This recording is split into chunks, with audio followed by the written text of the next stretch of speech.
నమస్తే రమగారు. నమస్తే జయ. రమగారు, మనము 5 ప్రశ్నలు ఈ సిరీస్ చేసాం. 5 ప్రశ్నలు అయిపోయినాయి. మరి కొత్తది ఏదైనా చెప్తారా? చందమామ కథల్లోంచి ఆహా, పెద్ద కథలు కొన్ని ఉంటాయి కదా చందమామలో. ఇప్పుడు 5 ప్రశ్నలు కూడా అందులోదే కదా. అవును. మాయదారి ముసల్ది ఈ కథ చెప్దాం. ఈ మాయదారి ముసల్ది అనగానే ఎవరో ముసలమ్మ కథ కదా. ఇది యాక్చువల్గా ఏంటంటే బహుశా ఈ మన అరేబియన్ నైట్స్ వాటిలోంచి తీసుకున్న కథ అయ్యి ఉండొచ్చు. ఖలీఫా కథలు అవి కనిపిస్తాయి. ఖలీఫా అనే పేరు వింటాం కదా. ఈ మరి ఎందులో నుంచి తీశారో తెలియదు కానీ నాగభూషణం గారిని ఒక ఆయన రాశారు ఈ కథ. భలే సరదాగా ఉంటుంది, ఇంట్రెస్టింగ్గా ఉంటుంది. ఒక ముసలమ్మ ఎలా బాగ్దాద్ నగరాన్ని అట్టుడికించిందో చెప్తారనమాట. ఇది ఎక్కడి నుంచి అని చెప్పాలి. ఇది బాగ్దాద్ నగరం అంటే ఇది ఎక్కడో అరేబియాలో ఉన్న అరబిక్ నైట్స్ అలాంటి కథల్లోంచి తీసుకుని ఉంటారు. అన్నీ ముస్లిం పేర్లే వస్తాయి. ఓకే. ఆ కథ అట్లాంటిది. మన స్టోరీ అంతా మనలాంటి కథలాగానే ఉంటుంది. వాళ్ళ పద్ధతులు కొంచెం తేడాగా ఉంటాయి, పేర్లు తేడాగా ఉంటాయి, ఆ కాలం నాటి విధానం తేడాగా ఉంటుంది.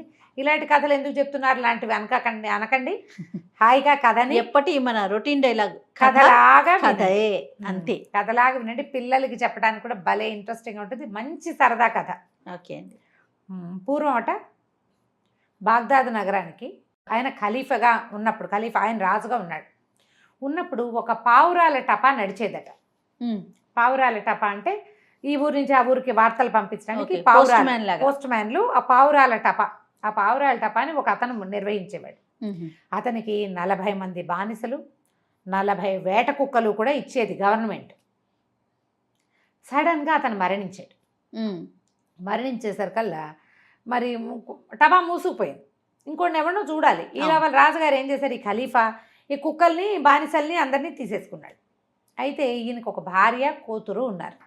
దిలైలా ఆయన భార్య పేరు, చనిపోయిన ఆయన భార్య పేరు. కూతురు జీనాబ్ అని కూతురు. ఈ దిలైలా ఏం చేస్తుందంటే ఖలీఫాకు ఉత్తరం రాయించు కబుర్ చేసింది. ఈ టపా నిర్వహించడం నాకు వచ్చు, నేను నా కూతురు ఇద్దరం నేర్చుకున్నాం, నా భర్త అబ్సెన్స్లో నేను చేసేదాన్ని, నాకు 4 పనులు వచ్చు, అసలు ఆయన ఏం చేయలే, ఎక్కువ భాగం నేనే చేశాను, కాబట్టి ఆ పనిని మాకే అప్పచెప్పండి అంటే ఆయన ఒప్పుకోలే. ఆడవాళ్ళకి ఏమొస్తుంది, ఆడవాళ్ళకి ఏం పెద్ద అలాంటివి రావు, ఏదైనా సహాయం చేస్తే చేసి ఉండొచ్చు, నమ్మల.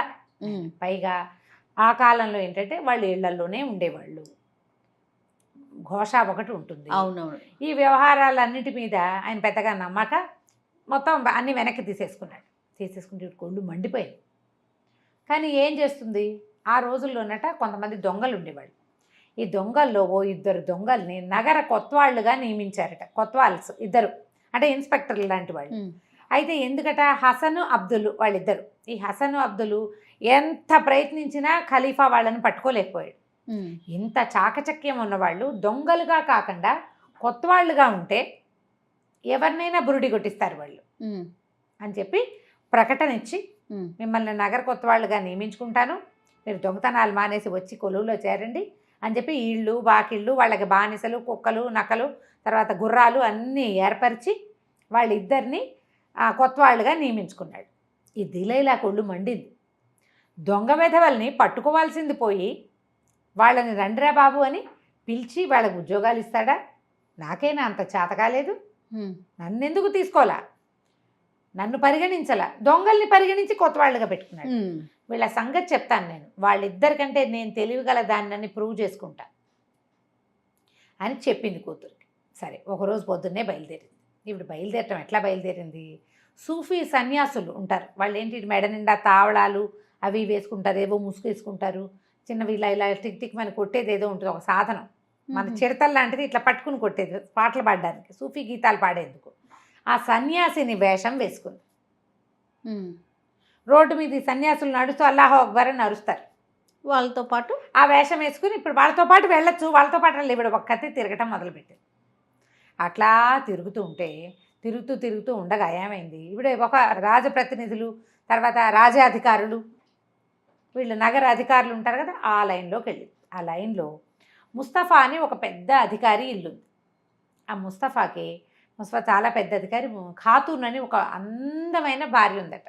ఎంత అందగత్తో ఆవిడ, పిల్లలు లేరు. కానీ ఆ మామూలుగా ముస్లిమ్స్లో 2వ 3వ వివాహాలు చేసుకునేందుకు అనుమతి ఉంటుంది. పిల్లలు లేకపోతే అందరిలోనూ 2వ పెళ్లి చేసుకోవచ్చు. కానీ ఈ ఖాతూన్ బ్యూటీకి ఇదైపోయి ఆయన భార్యను ముద్దుగా చూసుకునేవాడు, 2వ పెళ్లి చేసుకోవాలి. ఈవిడ పాపం అయ్యో నా వల్ల ఈయనకి పిల్లలు లేకుండా పోయారని ఏదో మందులు మింగుతూ ఉండేది. ఆయన కొంచెం బాధగా ఉండేది. తనతో పాటు దివాణానికి తీసుకెళ్ళడానికి కుమారుడు లేకపోయారని దిగులుగా ఉండేది. కానీ భార్యా వ్యామోహంతో ఆయన పెళ్లి చేసుకోలేదు, ఇంకో పెళ్లి చేసుకోలేదు. ఆవిడ ఆ మందు ఈ మందు ఆ సన్యాసులు ఈ సన్యాసులు వాళ్ళని పిలిచి ఆశ్రయిస్తూ ఉండేది. అయితే ఏమైంది, ఆ ఖాతూను అప్పుడే ఆ ముస్తఫా గారు గుర్రం ఎక్కి బయటికి వెళ్ళాడు. ఈ అమ్మాయి ఏమో బయట అక్కడ పైన మేడ మీద నిలబడి భర్తకి బాయ్ చెప్తారు. మన సూఫీ సన్యాసి వేషంలో ఉన్న దిలైలా అటు వెళ్తూ చూసి పైకి చూస్తే కొత్త పెళ్లి కూతురలే మెడ నిండా చేతులు నిండా చెవులు నిండా నగలు. చూస్తే అమ్మాయి అందంగా ఉంది, ధగలాడిపోతుంది నగలు. ఈ నగలన్నీ కొట్టేయకపోతే మన ప్రజ్ఞ ఉంది అనిపించింది దిలైలాకి. సరే ఏం చేసింది, అక్కడక్కడే తిరగడం మొదలుపెట్టింది అల్లాహు అక్బర్ అని. అయితే ఈ పైన నిలబడిన ఖాతూన్కి మామూలుగా ఆ సన్యాసుల్ని వాళ్ళని పిలిస్తే కొంచెం, సన్యాసులైనా మగవాళ్ళని పిలవడానికి కొంచెం బెదురుతారు. ఆడ సన్యాసిని కదా, ఏదైనా పిల్లలు కలగడానికి మాయో మంత్రమో మందో మాకో చెప్తుందేమోనని ఓ పని మనిషిని కేకేసి వసే ఆ సన్యాసిని అమ్మని పిలుచుకురామని పిలుచుకొచ్చేసారు కల్లా. సరే లోపలికి వచ్చింది. ఈవిడేమంది, మరి పిల్లలు లేరు నాకు అనేసరికల్లా ఈవిడ చెప్పింది సన్యాసిని వేషంలో ఉందిగా. దిలైలా ఏమందంటే, నాకు తెలిసిన ఒక సిద్ధపురుషుడు ఒక ఆయన ఉన్నాడు, అసలు ఆయన దగ్గరికి వెళ్ళామంటే పిల్లలే పిల్లలు అనేసరికల్లా నేను ఎట్లా వస్తాను, ఎట్లా రావడానికి ఏముంది, ఇప్పుడు నాతో బయలుదేరిరా, మీ ఆయన వచ్చేసరికి ఇంటికి వెళ్ళిపోదు, గంటకు వచ్చేస్తావు నువ్వు. అసలు ఆడవాళ్ళే ఆశ్రయించాలి పిల్లల కోసం, మగవాళ్ళదేముంది, ఆయన ఇంకో పెళ్ళి చేసుకోవచ్చు, పాప మీ ఆయన ఏదో నీకోసం ఆగాడు అనేసరికల్లా బయటికి వెళ్తాం అనగానే ఈవిడ రోజు మెళ్ళో ఉన్న అలంకారాలు రోజువారీడివి అట్లా కళకళలాడుతూ ఉంటుంది. ఇంకో 4 వస్తువులు దిగేసుకుంది అమ్మడు వేసుకుని ఈవిడ వెనకాల బయలుదేరింది మేలు ముసుగేసుకుని. సరే ఇద్దరు కలిసి నడుచుకుంటూ వెళ్తున్నారు. వెంబడి తీసుకెళ్తుంది అనమాట. మధ్యలో ఒక దుకాణం కనపడింది, సిద్దిక్ మొహసిన్ అని ఒక దుకాణం. వాడు కుర్రాడు, ఆ షాపులో అబ్బాయి కుర్రవాడు, వివాహం కాలే వాడికి. ఈవిడేం చేసింది, అమ్మాయి నువ్వు బయట కూర్చొని ఈ అందగత్తైన ఖాతుని బయట కూర్చోబెట్టి లోపలికి వెళ్ళి నాయన బాగున్నాటో అదో ఏదో అని పలకరించి నేను చాలా పెద్ద రత్నాల వర్తకలో, మరి బయట కూర్చుంది ఆ పిల్ల నా కూతురు, పెళ్లి చేయాలనుకుంటున్నాను, మరి మా పిల్లని కనుక చేసుకుంటివా, ఇట్లాంటి దుకాణాలు 4 పెట్టుకోవచ్చు, మా ఆయన బౌళ్ళంతా దాచిపెట్టాడు, ఆయన కాస్త మరణించాడు, పిల్లని ఎవరైనా పెద్దవాడి చేతిలో పెట్టి వాళ్ళ అండనే నా జీవితం గడపాలని భావిస్తున్నాను అనేసరికి సరే. ఆయన బయటకు చూస్తే చక్కగా మెరిసిపోతుంది, పాదాలు చేతులు తెల్లగా కనపడితే కొంచెం ముసుగులోంచి లీలగా కనపడుతుంది, చక్కగా ఆకారం షేప్ కనిపిస్తుంది కదా, మనుషులు బాగున్నారు అని చూసి అబ్బో ఎంతో బాగుంది అనుకుని చేసుకుంటాను అన్నాడు. చేసుకుని మరి నిశ్చార్థం చేస్తావా, చేస్తానన్నాడు. ఎప్పుడు చేస్తావన్నాడు.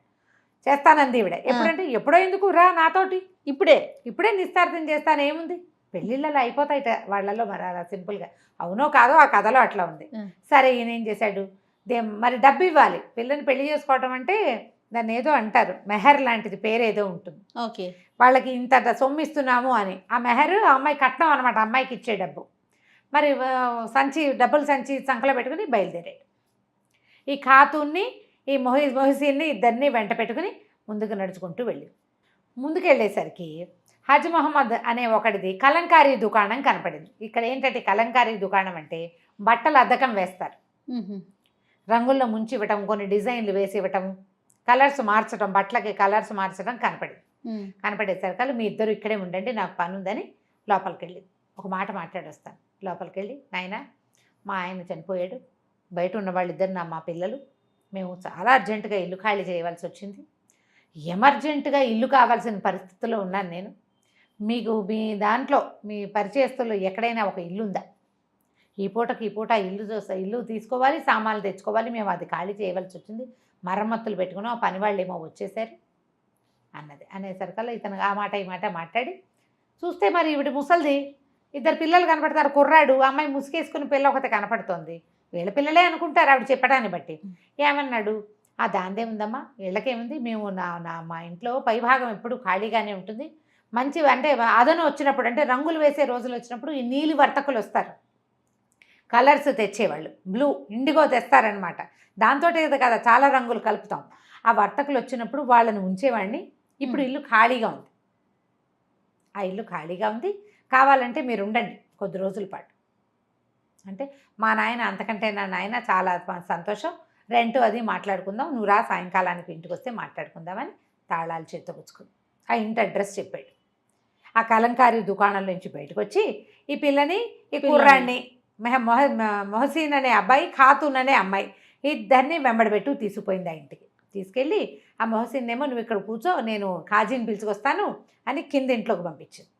ఖాతూన్నేమో తీసుకుని మేడ మీదకి తీసుకెళ్ళి మేడ మీదకి వెళ్ళిన తర్వాత సరే కాసేపు గడిచాక కిందకు వచ్చేసరికల్లా ఆ అమ్మాయికి ఏం చెప్పిందంటే, ఆయన దగ్గరికి నగలు అవి పుచ్చుకుని వెళ్ళకూడదు, ఇన్ని నగలు ఉన్నాయి కదా, నేను నగలన్నీ మూట కట్టి పెట్టు, ఒట్టిగా దర్శించుకుందాం, ఖాళీగా వెళ్ళి దర్శించుకోవాలని చెప్పింది. సరే ఒప్పుకుంది అమ్మాయి. నగలు తీసుకుంటోంది. ఇవి కిందకు వచ్చేసరికల్లా ఏం కుర్రాడు అన్నాడు, నిస్తార్థమన్నావు ఏది చేయవా మరి అన్నాడు.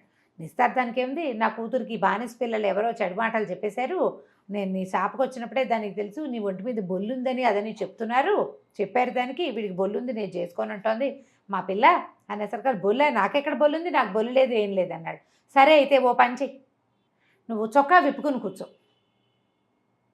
నీ సంచీను అదేను నీ చొక్కాని నేను పుచ్చుకుంటాలే, చొక్కా విప్పుకుని కూర్చో, నేను పోయి మా పిల్లని పిలుచుకొస్తానని. ఈయన ఏం చేశాడు, ఒంటి మీద అంగరకాలాంటిది ఏదో పక్కకి తాళ్ళు కట్టే చొక్కా ఉంది, ఆ చొక్కా ఓడ తీసుకున్నాడు, కింద ఏదో పైజమా వేసుకుని ఉన్నాడు అతను. ఆ చొక్కా ఓడదీసి ఆ చొక్కాను ఆ సంచి ఆవిడ చేతికి ఇచ్చాడు. ఒళ్ళంతా చూపించద్దా, వీపంతా బొల్లి ఉందో లేదో చూపించాలి కదా, అందుకని ఆ సంచి ఆవిడ చేతిలో పెట్టాడు.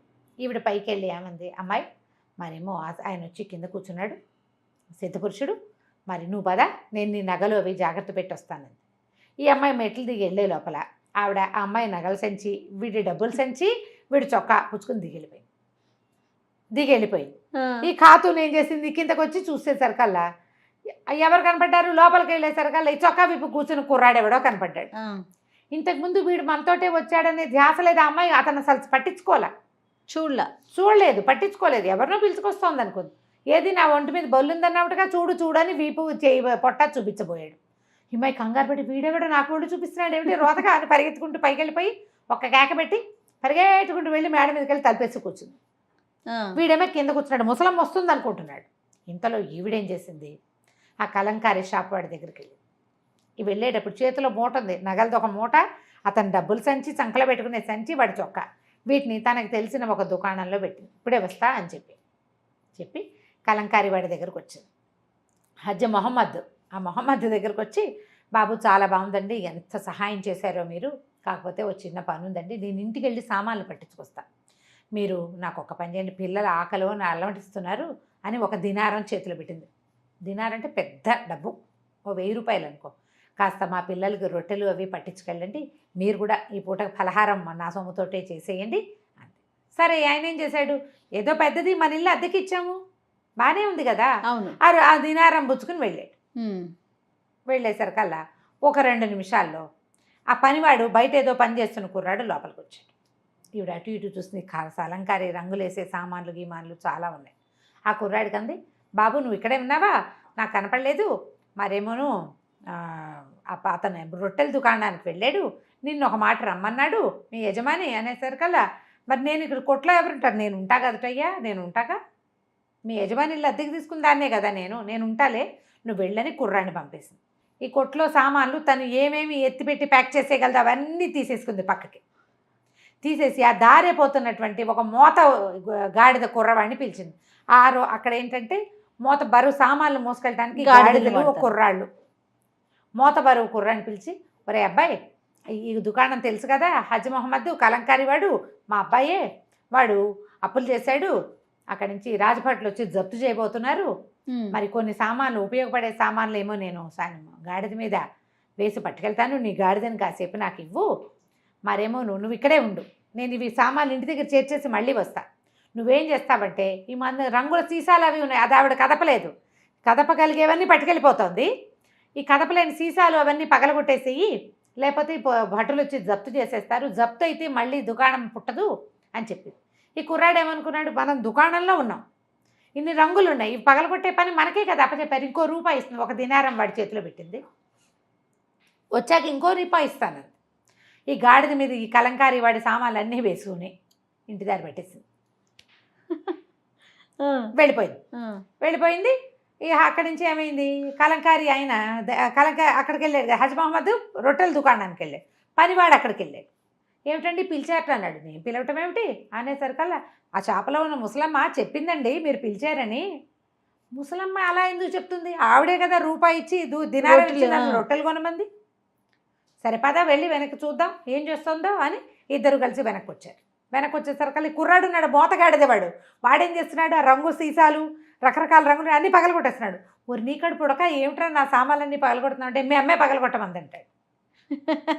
మా అమ్మ ఏనాడు చచ్చిపోయింది అమ్మరా అంటే, నా తెలియదండి నా గాడిదేది అంటాడు వాడు.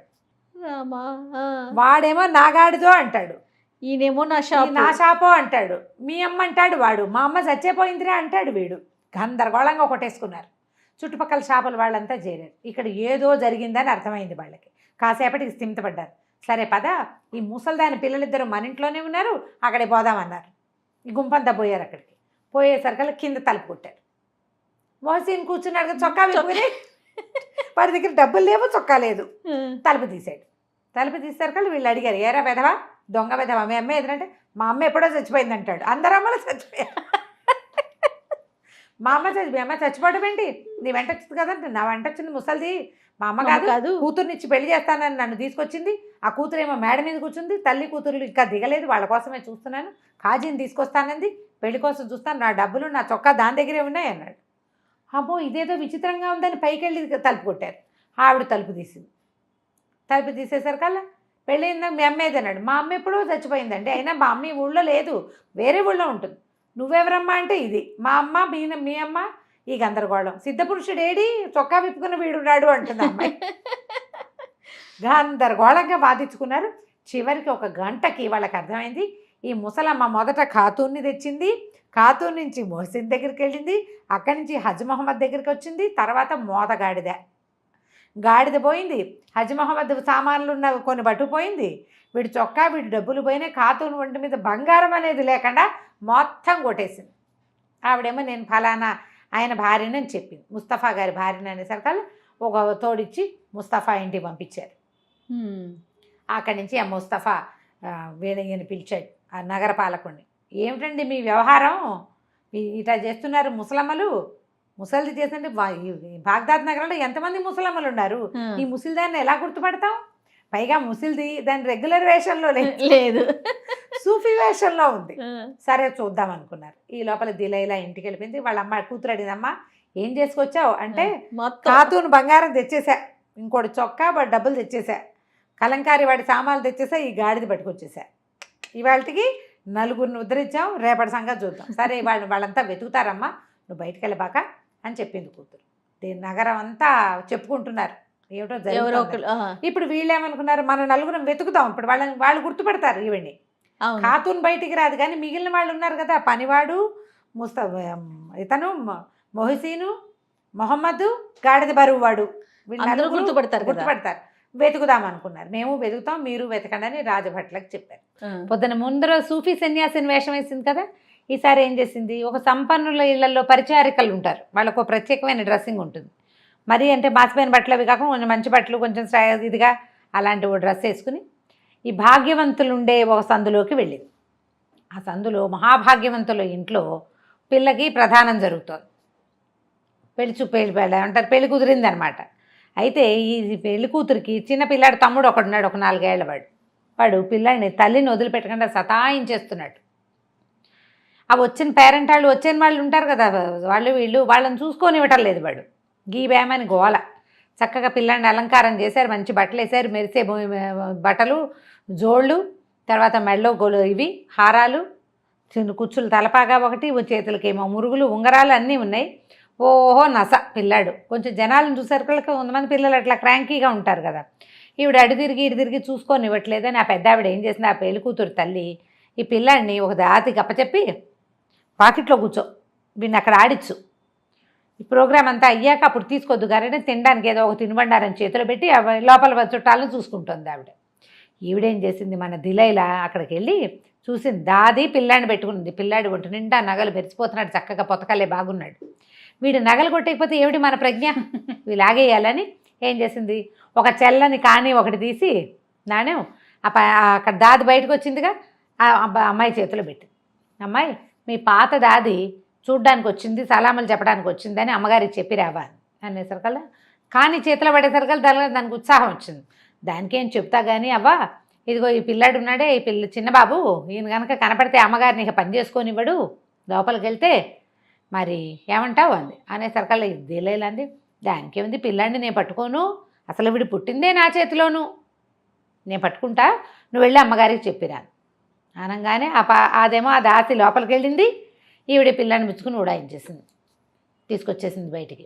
చకచక పైన తొడిగిన కోటు, అంగరఖ, ఆమె మెళ్ళ ఉన్న నగలు గిగలు అన్నీ ఊడదీసేసింది. వాడికి ఏదో తినుబండారం చేతిలో పెట్టేసరికి వాడు చప్పరిస్తున్నాడు, ఈవిడ పని చేసేసి ఒక పెద్ద నగల వర్తకుడు కొట్టులోకి వెళ్ళింది. ఈ పిల్లాడు ఎవరి పిల్లాడు? నగల వర్తకుల పెద్ద కొడుకు. వాళ్ళొక గ్రూపుకి ఒక మెదవాళ్ళు ఉంటారు కదా, లీడర్ కొడుకు. పిల్లాడు చక్కగా వాళ్ళ నాన్నకి మళ్ళీనే ఉంటాడు. ఆ వెళ్ళిన నగల దుకాణంలో వాడు ఈ పిల్లాడిని గుర్తుపెట్టాడు. వర్తకుల పెద్ద తాలూకు కొడుకు, ఆఖరివాడు వీడు అని. ఏమిటబ్బా ఇటు వచ్చావు, ఎవరు, ఏమిటి వినమా అని అడిగాడు.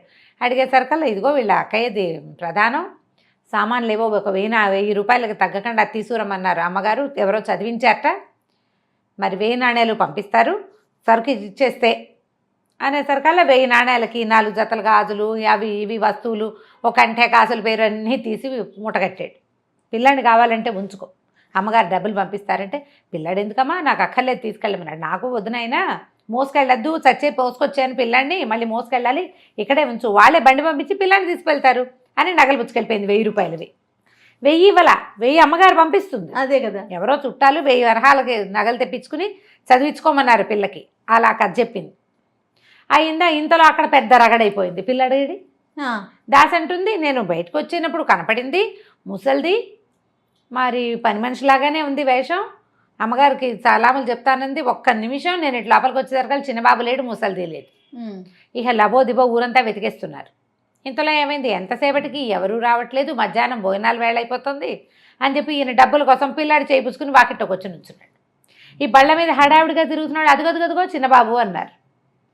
వీడి దగ్గర దొంగ పెదవా, మా పిల్లాడిని ఎత్తుకొస్తావా, వీడి ఒంటి మీద నగలేవి బట్టలేవి అని అడిగాడు. నా 1000 రూపాయల నగల మాట ఏమిటండి అన్నాడు వర్తకుడు. ఒకళ్ళ మొహాలు ఒకళ్ళు చూసుకున్నారు. ఏం చెయ్యాలి?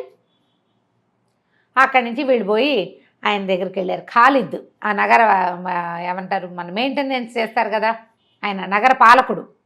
ఆయన దగ్గరికి వెళ్ళి, ఏమిటి మీ నిర్వాహకం, మీ కింద చూడండి ఇట్లా గోల అయిపోతుంది, ముసలాళ్ళు ఇట్లా చేసేస్తున్నారు, డామ్ డూమ్ అన్నారు. సరే, అందరూ వెతుక్కుంటున్నారు. వీళ్ళు వెతకడం మొదలుపెట్టారు. ఆ ముసలిది ఎక్కడ కనపడినా సరే దాని అంతు చూస్తానన్నాడు నగల వ్యాపారి. ముసలిది కనపడుతుంది, అది ఒక వేషంలో ఉంటే కనిపిస్తుంది వీళ్ళకి. ఇంతలో ఏమైంది, గాడిద కుర్రాడు అటు ఇటు తిరుగుతున్నాడు, ఒక చోట కనపడింది. వేషం మార్చినా గుర్తుపట్టేశాడు. వెళ్ళి పట్టుకున్నాడు. దొంగ మొహమా, నా గాడిదేది అన్నాడు. అయ్యో గాడిదకి ఏమిట్రా, ఎందుకురా అబ్బాయి అంత కంగారు పడతావు, మంగలి మసూద్ లేడు, మసూద్ దగ్గర పెట్టా నీ గాడిదని, నీకు ఇప్పిస్తాను రమ్మంది. వాళ్ళేమనుకున్నారు, ముందు వాళ్ళు ఆ మసూద్ దగ్గర కలుద్దామని అనుకున్నారు. ఒకసారి అంటే మనం కలవడానికి ఒక ప్లేస్ పెట్టుకున్నారు అనమాట. వాళ్ళు వెతుక్కోవడానికి వాళ్ళు వెతుకుతున్నారు, వాళ్ళ దారిని వాళ్ళు ఇక్కడికి వచ్చి కలుద్దాం అనుకున్నారు. సరే, ఏమైంది, మసూద్ దగ్గరికి తీసుకెళ్ళి పిల్లాడిని బయట కూర్చోబెట్టి లోపల మసూద్ దగ్గరికి వెళ్ళి, బాబు ఎంత కష్టం వచ్చిందోరా నాయన నాకు అది. ఏమిటి పిన్నమా, నీకేం కష్టం వచ్చిందంటే, బయటకు వచ్చినాడే మా పిల్లాడు, వాడి పిచ్చెక్కిపోయిందిరా నాయన, ఆ గాడిద అంటాడు ఎంతసేపును, ఆ గాడిద చచ్చిపోయింది, వాడికి ఇష్టమైంది, ఆ చచ్చిపోయిన గాడిద కోసం నా గాడిదు అని ఏడుస్తాడురా ఎంతసేపు అనేసరికల్ దాందేముంది, శుభ్రంగా బుర్ర నున్నగా గురిగి 3 నిమ్మకాయలు మర్దం చేసామంటే పిచ్చికిచ్చి వదిలిపోతుంది అనగానే వాడు ఒప్పుకోడురా అంది. ఒప్పుకోవడానికి నేను చూస్తాగా పినమా, నీకెందుకు అంటే, అలాగే నాయనా అని ఒక దినారం చేతిలో పెట్టింది. వాళ్ళు ఏం చేశారు, బాబు లోపల రా అని పిలిచారు. నా గాడిదేది అన్నాడు. ముందులే నీ గాడిద అని చెప్పి, అక్కడ 3-4 పని వాళ్ళు ఉన్నారు, మంగళ్ళు అందరూ మర్దం చేసేవాళ్ళు. వాడి కుర్రాడి పెడరెక్కలు విరిచి పట్టుకున్నారు, కాళ్ళు చేతులు కట్టేశారు, కుర్చీకేసి దొడ్లో తీసుకుపోయారు, వాడి గుండు గీశారు, నున్నగా మర్దం చేశారు. వాడు లబోదిబో, వీళ్ళు ఆగలేదు. ఈ లోపల ఈవిడేం చేస్తుంది, వీళ్ళంతా దొడ్లోకి వెళ్ళారు కదా, ఆ దుకాణంలో ఉన్న కత్తులు, కత్తెరలు, సానలు అన్నీ ఓ సంచులు వేసుకుని మొత్తం పట్టుకెళ్ళిపోయింది. లోపలికి వచ్చి చూశారు. సరే, వాడు మర్దన అయింది. మర్దనయ్యాక పినమా పని పూర్తయిందని చెబుదామని వచ్చాడు. చెప్తే ముసలిది లేదు, సామాన్లు లేవు. అర్థమైంది. ఏరా దొంగ పినిగా మీ అమ్మేదిరా అని అడిగాడు. మా అమ్మ ఏనాడో చచ్చిపోయింది అంటాడు గాడిద కుర్రాడు. అనేసరికి గుండు చదువుకుంటాడు వాడు, హాయిగా ఉంది, ఖర్చు లేకుండా గుండె వచ్చేసింది. ఇంతలో ఏమైంది, వాళ్ళిద్దరూ వచ్చారు. వ్యాపారస్తుడు వ్యాపారస్తుల పెద్ద ఇక్కడ కలుసుకుందాం అనుకున్నారు. ఊరంతా తిరిగారు ఈ ముసల్దాని ఈ రూపంలో ఉన్న ముసలమ్మ కోసం. అందరూ చేసేసరికి వాళ్ళకి అర్థమైంది, అమ్మ మళ్ళీ దొరికాను రా అని అర్థమైంది. సరే అందరూ కలిసి మళ్ళీ వెతకడానికి బయలుదేరేసరికల్లా వీళ్ళకి మళ్ళీ దిలైలా కనపడింది.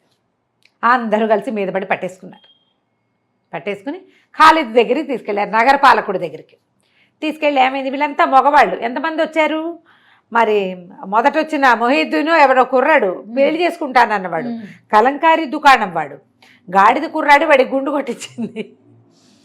అక్కడి నుంచి వ్యాపారస్తుల పెద్ద మంగలి మసూదు, ఇంతమంది అయ్యారు. వీళ్ళంతా మగవాళ్ళు, ఆవిడొక్కతే ఆడది కదా. వీళ్ళు ఏం చేశారు, అక్కడ ఆడవాళ్ళని ఉండేటువంటి జనానా ఒకటి ఉంది, అక్కడ ఉంటుంది వాళ్ళ ఇళ్లలో.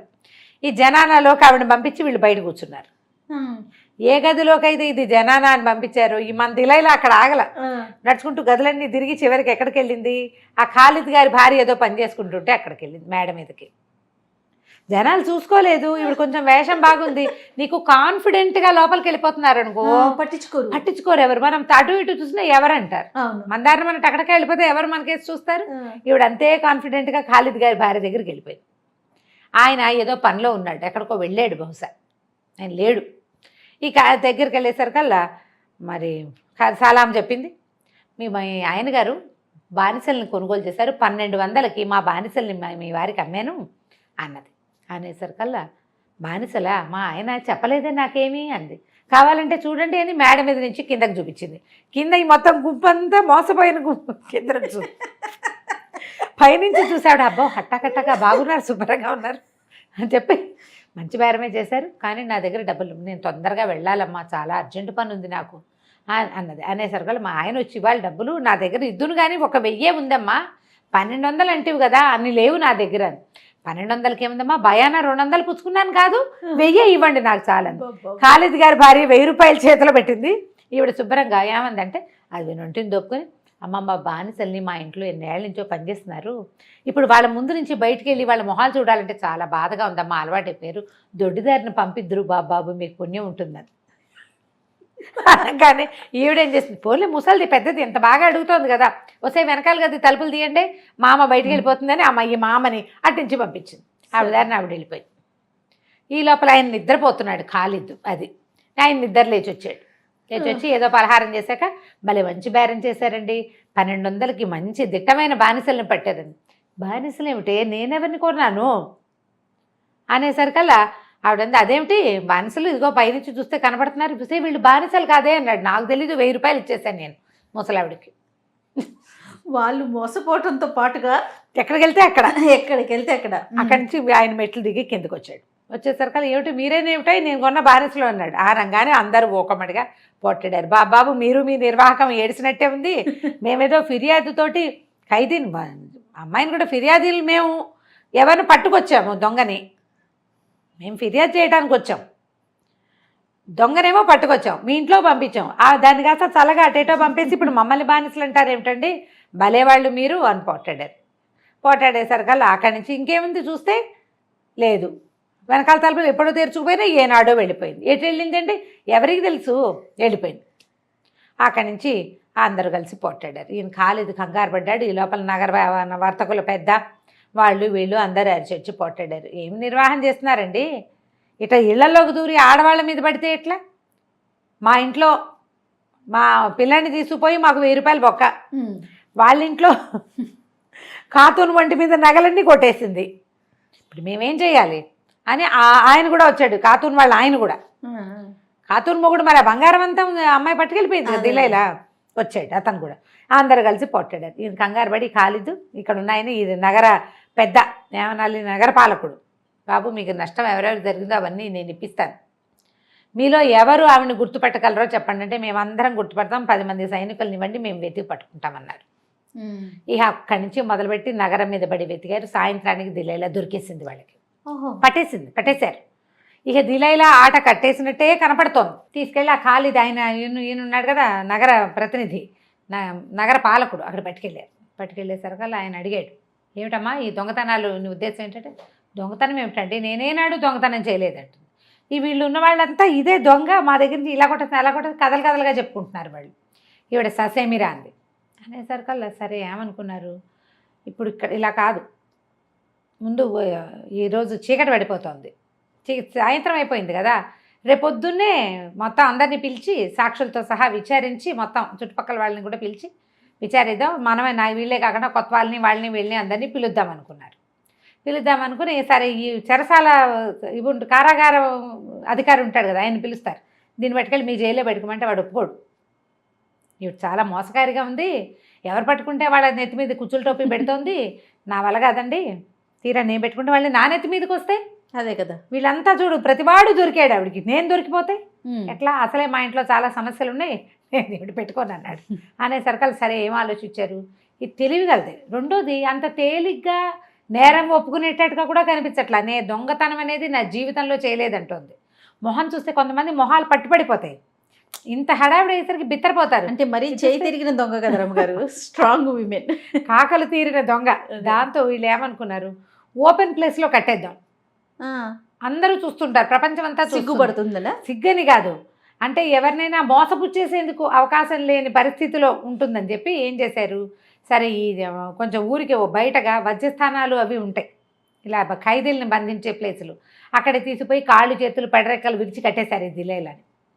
మరి ఇవి కాపలా ఉండటానికి సైనికులు అందరూ తలా ఒక మాట మాట్లాడారు, మా డ్యూటీలు కాదని అదని ఇదని. సరే వీళ్ళు ఏమన్నారు, ఫిర్యాదీలు ఉన్నారుగా 5-6 మీరు ఉంటారంటే కాపలా మేమే ఉంటాం, దీన్ని ఎలాగైనా సరే రేపొద్దున పట్టించి మా సొమ్మంతా మేము వసూలు చేసుకుని తీరాలన్నారు. సరే మేమే కాపలా ఉంటామన్నారు. అనేసరికి సరే ఒప్పుకున్నారు.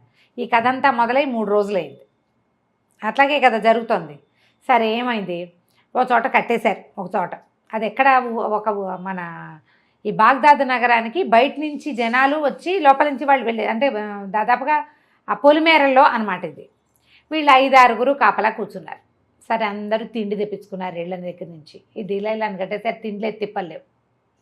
మరి అందరూ తిన్నారు, తెగ తిట్టిపోసారు వంతుల వారీగా, నువ్వు అలా చేసావు, ఇలాంటి చేసావు, నువ్వు ఇలాంటి దానివి, నువ్వు నరకంలో పడిపోతావు, అలా నిన్ను శిక్షిస్తాడు, ఇట్లా నానా తిట్లు తిట్టారు.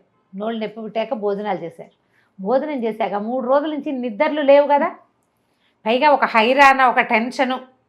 సడన్గా అమ్మాయి దొరికేసరికి అది రిలీవ్ అయిపోయింది, తిట్టేసరికి ఉన్న ఖర్చంతా తీరిపోయింది, తినేసరికి నిద్ర వచ్చింది, అందరూ పడుకున్నారు. ఈ దిలైలా మాత్రం నిద్ర పట్ల, తప్పించుకోవాలి ఎలాగా. ఇంతలో ఏమైంది, అది పొలిమేర కదా, 2 వ్యక్తులు కలుసుకున్నారు ఆ పొలిమేరల్లో. మామూలుగా చీకటిగా రాత్రిపూట 9-10 గంటలకి మనం అపార్ట్మెంట్లో పైన మాట్లాడుతున్నా కిందకి వినపడుతుంది, వాతావరణం ప్రశాంతంగా అయిపోతుంది, అనకుండా ధ్వని ఉండదు, పగటిపూట ఉండే సందడి లేకపోతే రాత్రిపూట మన మాటలు వేరేగా సౌండ్లో వినపడతాయి. ఈ పొలిమేరల్లోకి లోపలికి వస్తున్నవాడు ఒకడు, బాగ్దాద్ నగర ప్రవేశం చేస్తున్నవాడు ఒకడు, బాగ్దాద్లో నుంచి బయటికి వెళ్తున్నవాడు ఒకడు, 2 వ్యాపారస్తులు తారసపడ్డారు. ఏ ఊరన్నా ఏ ఊరు తమ్మాయి అని మాట్లాడుకున్నారు. ఈ నగరంలోకి వస్తున్నవాడు అడిగాడు, ఈ బాగ్దాద్ నగరంలో మంచి విశేషం ఏమిటి, ఇప్పుడే వస్తున్నాను నేను, మొదటిసారి రావటం. అనేసరికి వెళ్ళేవాడు చెప్పాడు, తేనె రొట్టెలు బాగుంటాయి ఈ ఊళ్ళో, తేనె రొట్టెలు అంటే బహుశా ఏదన్నా మా నాన్నులు లాంటివి అయ్యి ఉంటాయి, తీయటివి బన్నులు లాంటివి, మీగడ పూసిన తేనె రొట్టెలు అత్తరిపోతాయి, ఎంత రుచిగా ఉంటాయో.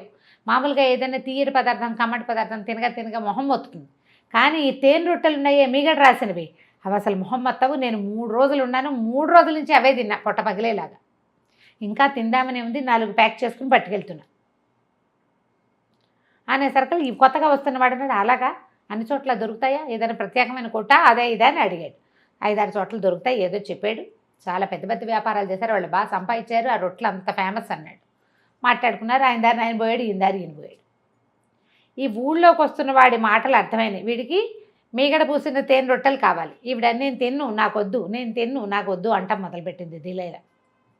ఇవి నడుస్తున్న ఆయనకి ఇప్పుడు వీళ్ళ మాటలు ఆవిడకి వినపడ్డట్టే, ఆవిడ ఆడదాని గొంతు వినపడతాం స్పష్టంగా, ఆడగొంతు, పైగా నేను తిన్ను బాబోయ్ నాకొద్దు, చచ్చిపోతున్నాను, నేను తినలేను నాయనో, నా వల్ల కాదు బాబోయ్, నేను తిన్ను, ఇంకా అవే మాటలు వింటుంటే ఏమనుకున్నాడు, అయ్యో ఎవరో ఆడమనిషి చీకట్లో ఏమిటో అవుతుందని మెల్లిగా అటొచ్చాడు. వచ్చి చూస్తే కింద పడుకున్న వాళ్ళు పెద్దగా అతనికి తెలియలే, ఏదో కొంతమంది కనపడ్డారు. ఈ నిలబడి పెడరెక్కలు విడిచి కట్టేసిన ముసలిది కనపడింది. ఏమమ్మా ఎవరమ్మా నువ్వు, ఏమిటో తిన్నంటున్నావు, నిన్ను ఇలా కట్టేశారు, ఏమొచ్చిందమ్మా నీకు ఇంత కష్టం అన్నాడు. ఏం చెప్పను నాయన, మాది బాగా కలిగిన కుటుంబం, మా ఆయన తేనె రొట్టెల వ్యాపారం మాది, మీగడ పూసిన తేనె రొట్టెలు చాలా ఫేమస్. మా ఆయన లక్షలు గడించాడు దాని మీదే. అయితే రోజు తిని తిని తిని నాకు మొహం మొత్తిపోయింది. తినడం మానేశాను నేను. డోకొస్తుంది నాకు అవి చూస్తే. మరి అవే తింటుంటే కొన్నాళ్ళకి వస్తుంది చూడు. మరేమో ఒకరోజు పెద్ద వర్తకుడు ఒక ఆయన వచ్చాడు. ఆ వర్తకుడు వచ్చిన రోజున మా ఆయనకి విందిస్తూ నన్ను కూడా అక్కడే ఉండమని ఆయనకి వడ్డించాక నువ్వు తినవే అని నాకు ఇచ్చాడు. నేను అది నోట్లో పెట్టుకున్నాను. ఆయన తినకూడదు అసలు, నాకు అసహ్యం పుట్టేసింది. మా ఆయన బలవంత పెట్టాడని పెట్టుకునేసరికల్లా నాకేమో వాంతి వచ్చింది. ఆ వర్తకుడు అనుమానపడి ఇందులో ఏదో ఉందని వెళ్ళిపోయాడు. మా ఆయన తన బిజినెస్ నేనే పోగొట్టానని రాజుగారికి ఫిర్యాదు చేశాడు. ఖలీఫా ఏమో నన్ను బాగా రొట్టెలు తినిపించమని నాకు అదే శిక్షించాడు. నన్ను కట్టేశారు. రేపొద్దునే మా ఆయన తెల్లవారుజామునే వచ్చేస్తాడు రొట్టెలు పుచ్చుకుని. 100 రొట్టెలు తినాలి నేను, నాకు వద్దంటున్నాను నేను అని వలవలా ఏడ్చింది. నిర్ఘాంతపోయాడు. ఎంత కట్టుగా తల్లేసింది చూడు, గోడ కట్టేసింది. ఆయన తను అన్నాడు, అదేమిటమ్మా తేనె రొట్టెలు చాలా బాగుంటాయిట, అసలు మీగడ కోసం తేనె రొట్టెలు తలుచుకుంటేనే నోరు ఊడిపోతుంది నాకు, అంత తినలేకపోయావు అన్నాడు. రోజు తింటే మొహం ఒత్తుతుందిరా నాయన ఎవరికైనాను అని చెప్పింది. చెప్పేసరికి అయ్యో నేను వెళ్ళి అవే తిందామనుకుంటున్నానంటే దానికేం భాగ్యం నాయన, ఓ పని చేయి, నన్ను నోడ తీసే నా ప్రాంతంలో నువ్వు కట్టు ఉంచుకో, పెట్టేస్తాను, నేను కట్టలు కట్టేస్తాను. నాలాగా ముసుగేసి కూర్చున్నామంటే నేనే అనుకుంటారు రొట్టెలు పెట్టేస్తారు, హాయిగా తిని రూపాయి ఖర్చు లేకుండా పరదేశివి, నీకు మాత్రం డబ్బులు ఎక్కడి నుంచి వస్తాయి, పాపం చూస్తే బీదవాడిలాగా ఉన్నావు అన్నది. అనగానే ఫ్రీగా రాబోయే 100 తేనె రొట్టెల కోసం వాడు ఈవిడిని ఓడదీసి తను కట్టేసుకుని ఆవిడతో కట్టించుకుని నెత్తి మీద ముసుగేసుకుని నుంచున్నాడు. ఈవిడేం చేసింది, ఆ పరదేశి వేసుకొచ్చిన గుర్రానికి ఇంటికి వెళ్ళిపోయింది. శభాష్. ఇంటికి వెళ్ళిపోయింది. కూతురు అడిగింది, ఏమిటమ్మా వచ్చేసావు అని. తప్పించుకొచ్చేసా, రేపు పొద్దున్న చూద్దాం, ప్రస్తుతానికి విశ్రాంతి తీసుకుందాం, ఈ గుర్రాన్ని కట్టేయించని గుర్రాన్ని వెనకాల కట్టేశారు, పడుకుని నిద్రపోయింది హాయిగా. తెల్లారింది. తెల్లారంగానే భటులు వస్తారు.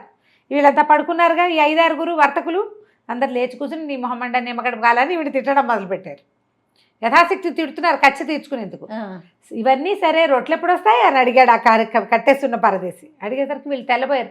ఇదేమిటో ఆడగొంతు బదులు మొగ్గు కనిపిస్తోందని ముసుగు తీసి చూస్తే ఏముంది, వీడెవడం లబో దిబో. మళ్ళీ నువ్వెందుకు రావచ్చావంటే తేనె రొట్టెలు మీగడ పూసిన రొట్టెల కోసం నేను కట్టేసుకుని ఉంచుకున్నాను, ఆ రొట్టెలు పెట్టండి తింటానంటాడు. ఓ నీ మొహమ్మండ దొట్టి దొంగరా, నేను నిరికిచ్చిపోయింది అని ఆ కట్లు ఓడదీశారు. అక్కడి నుంచి మళ్ళీ అక్కడికి వెళ్ళారు నగరపాలకుడు. మీరు దగ్గరే ఉండి పోగొట్టారు ఏమిటంటే అట్లా కళ్ళలో కారం కొట్టేస్తుంది. సరే ఇంకా లాభం లేదు, ఈవిని పట్టుకోవటం మన వల్ల కాదు, ఏం చేయాలి? ఇక ఖలీఫాకి చెప్పడం తప్పల. ఆయనకి చెప్పేసరికి ఆయన చాలా కోపం వచ్చింది. ఆయనకి ఏమిటో ఒక ఆడదాన్ని పట్టుకోలేకపోతున్నారు, ఇంతమంది నిర్వాహం చేస్తున్నారు కదా, అదే ఈవిని పట్టుకోవటానికి. మనకి నగర కొత్త వాళ్ళు ఉన్నారు కదా, నీకప్ప చెప్తా అని ముందు వీళ్ళందరినీ అడిగాడు. వీళ్ళు మా వల్ల కాదంటే మా వల్ల కాదన్నారు. ఎందుకంటే ఎవరు ఆమెను పట్టుకోవడానికి ట్రై చేస్తున్నారో వాళ్ళకి తిరుక్షవరం జరిగిపోతుంది, ఫెయిల్ అయిపోతారు. క్షవరం ఏదో ఒకటి అంటించేస్తోంది వాళ్ళకి, ఎవరింట్లోకి వెళ్తే వాళ్ళ ఇంట్లోకి. కాబట్టి మేము పెట్టుకోము. మరి మీ దగ్గర కొత్త వాళ్ళుగా నియమించారు కదండి హసన్ అబ్దుల్, వాళ్ళిద్దరిని. మరి వాళ్ళని నియమించింది ఎందుకు? వాళ్ళేదో ఘనులని కదా, వాళ్ళల్లో ఒకళ్ళని అప్పచెప్పండి, అబ్దుల్లా ఒకడు హసన్ ఒకడు అనేసరికల్లా ఖలీఫా ఆలోచించి అబ్దుల్లాని పిలిచి ఏమో అబ్దుల్లా, మరి ఇలా ఒక ముసలావిడ ఎవరో ఇట్లా చేస్తోందిట, నువ్వు ఆమెను పట్టుకోవాలి అంటే, ఓ అదెంత పని చిటుకలో చేస్తానన్నాడు. ఓ 40 మంది సైనికులు తీసుకో, నగరం అంతా గాలించి ఆ ముసలిదాన్ని పట్టుకోవాలి. ఓకే. అయితే ఈ అబ్దుల్లాకి ఇచ్చిన గుంపులో జమేదార్ ఒకడు ఉంటాడు, ఈ సైనికుల్ని నడిపించేవాడు, గూని ఆలీ వాడి పేరు. ఆ ఆలీ ఏమన్నాడు, బాబు మనం ఈ వ్యవహారంలో హసన్ గారి సలహా కూడా తీసుకుందామండి, ఆయన సహాయం తీసుకుంటే బాగా పట్టేయగలుగుతాం మనం, ఈ ముసల్దాని సంగతి వింటుంటే అంత సులువు కాదనిపిస్తోందండి అనేసరికల్లా ఈయన గయ్యమని తెత్తు లేచాడు. అబ్దుల్లా, గూని వెధవా, బోర్డు సలహాలు చెప్తావా, హసన్ గారికి గొప్ప ఏంటి, మా తక్కువ ఏంటి, వాడు దొంగే నేను దొంగనే, మనం పట్టుకోలేమా, మనకు ఎవ్వడి సహాయమో అక్కర్లేదన్నాడు. హసన్ వినేలాగానే అన్నాడు. సరే ఊరుకున్నాడు. హసన్ ఏమనుకుంటే సరే వీడికి చేత కాకపోతే మన దగ్గరికే వస్తుంది.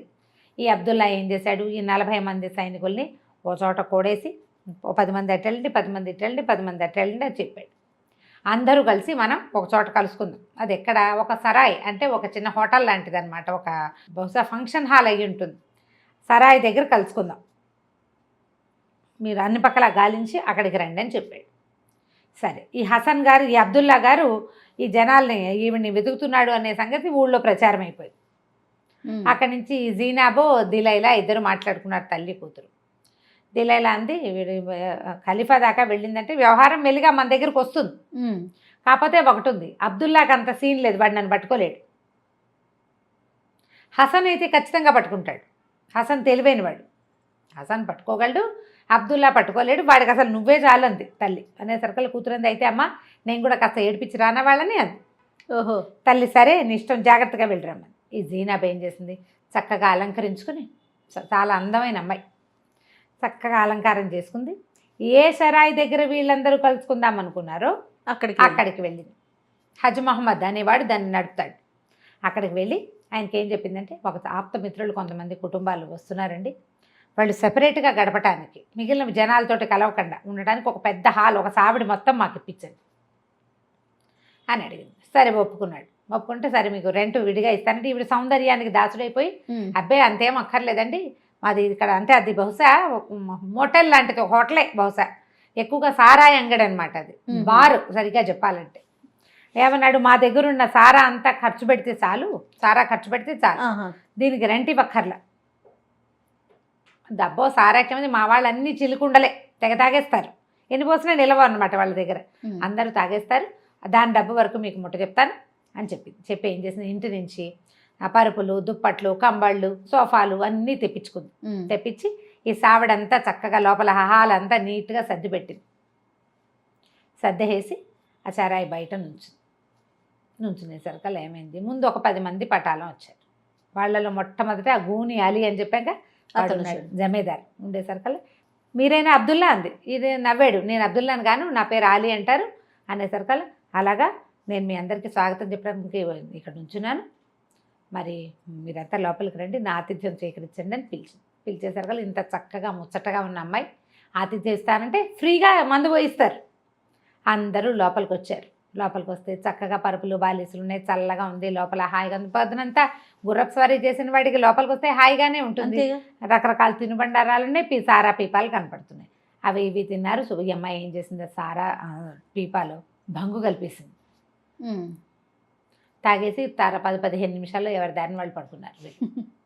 10 మందిని ఆ వెనకాలన్న పెరట్లోకి లాగేసేసింది. కట్టెల మోపులు పేర్చినట్టు ఒకళ్ళ మీద ఒకళ్ళు పేర్చేసింది. ఒళ్ళు తెలియదు భంగు తాగితే. అక్కడ పెట్టేసేసి సరే మళ్ళీ వెళ్ళి బయట నుంచి అంతా సర్దేసి 10 నిమిషాలు ఎంతసేపు వెళ్ళి బయట ఉంచింది. ఇంకో పావు గంట 20 నిమిషాలు గడిచేసరికి రెండో పటాలం వచ్చింది. రెండో పటాలానికి లోపల ఆతిథ్యం ఇచ్చింది, తీసుకెళ్ళి దొడ్లో పడుకోబెట్టేసింది. అక్కడికి హోటల్ వాళ్ళు లోపలికి రారు, ఎందుకంటే ఇది సెపరేట్ హాల్ వీళ్ళకి ఇచ్చేసారు. అడిగింది కదా ముందే సెపరేట్గా కావాలందుగా దాని పెరడు కూడా దాని కింద ఉంది, ఎవ్వరూ రారు అక్కడికి. ఈ గుంపందరిని ఒక్కళ్ళని ఈడ్చుకెళ్ళటం, దొడ్లో బారేయటం. రెండో 10, మూడో 10 కూడా వెళ్ళిపోయినాయి. 4వ 10తో ఈయన వచ్చాడు.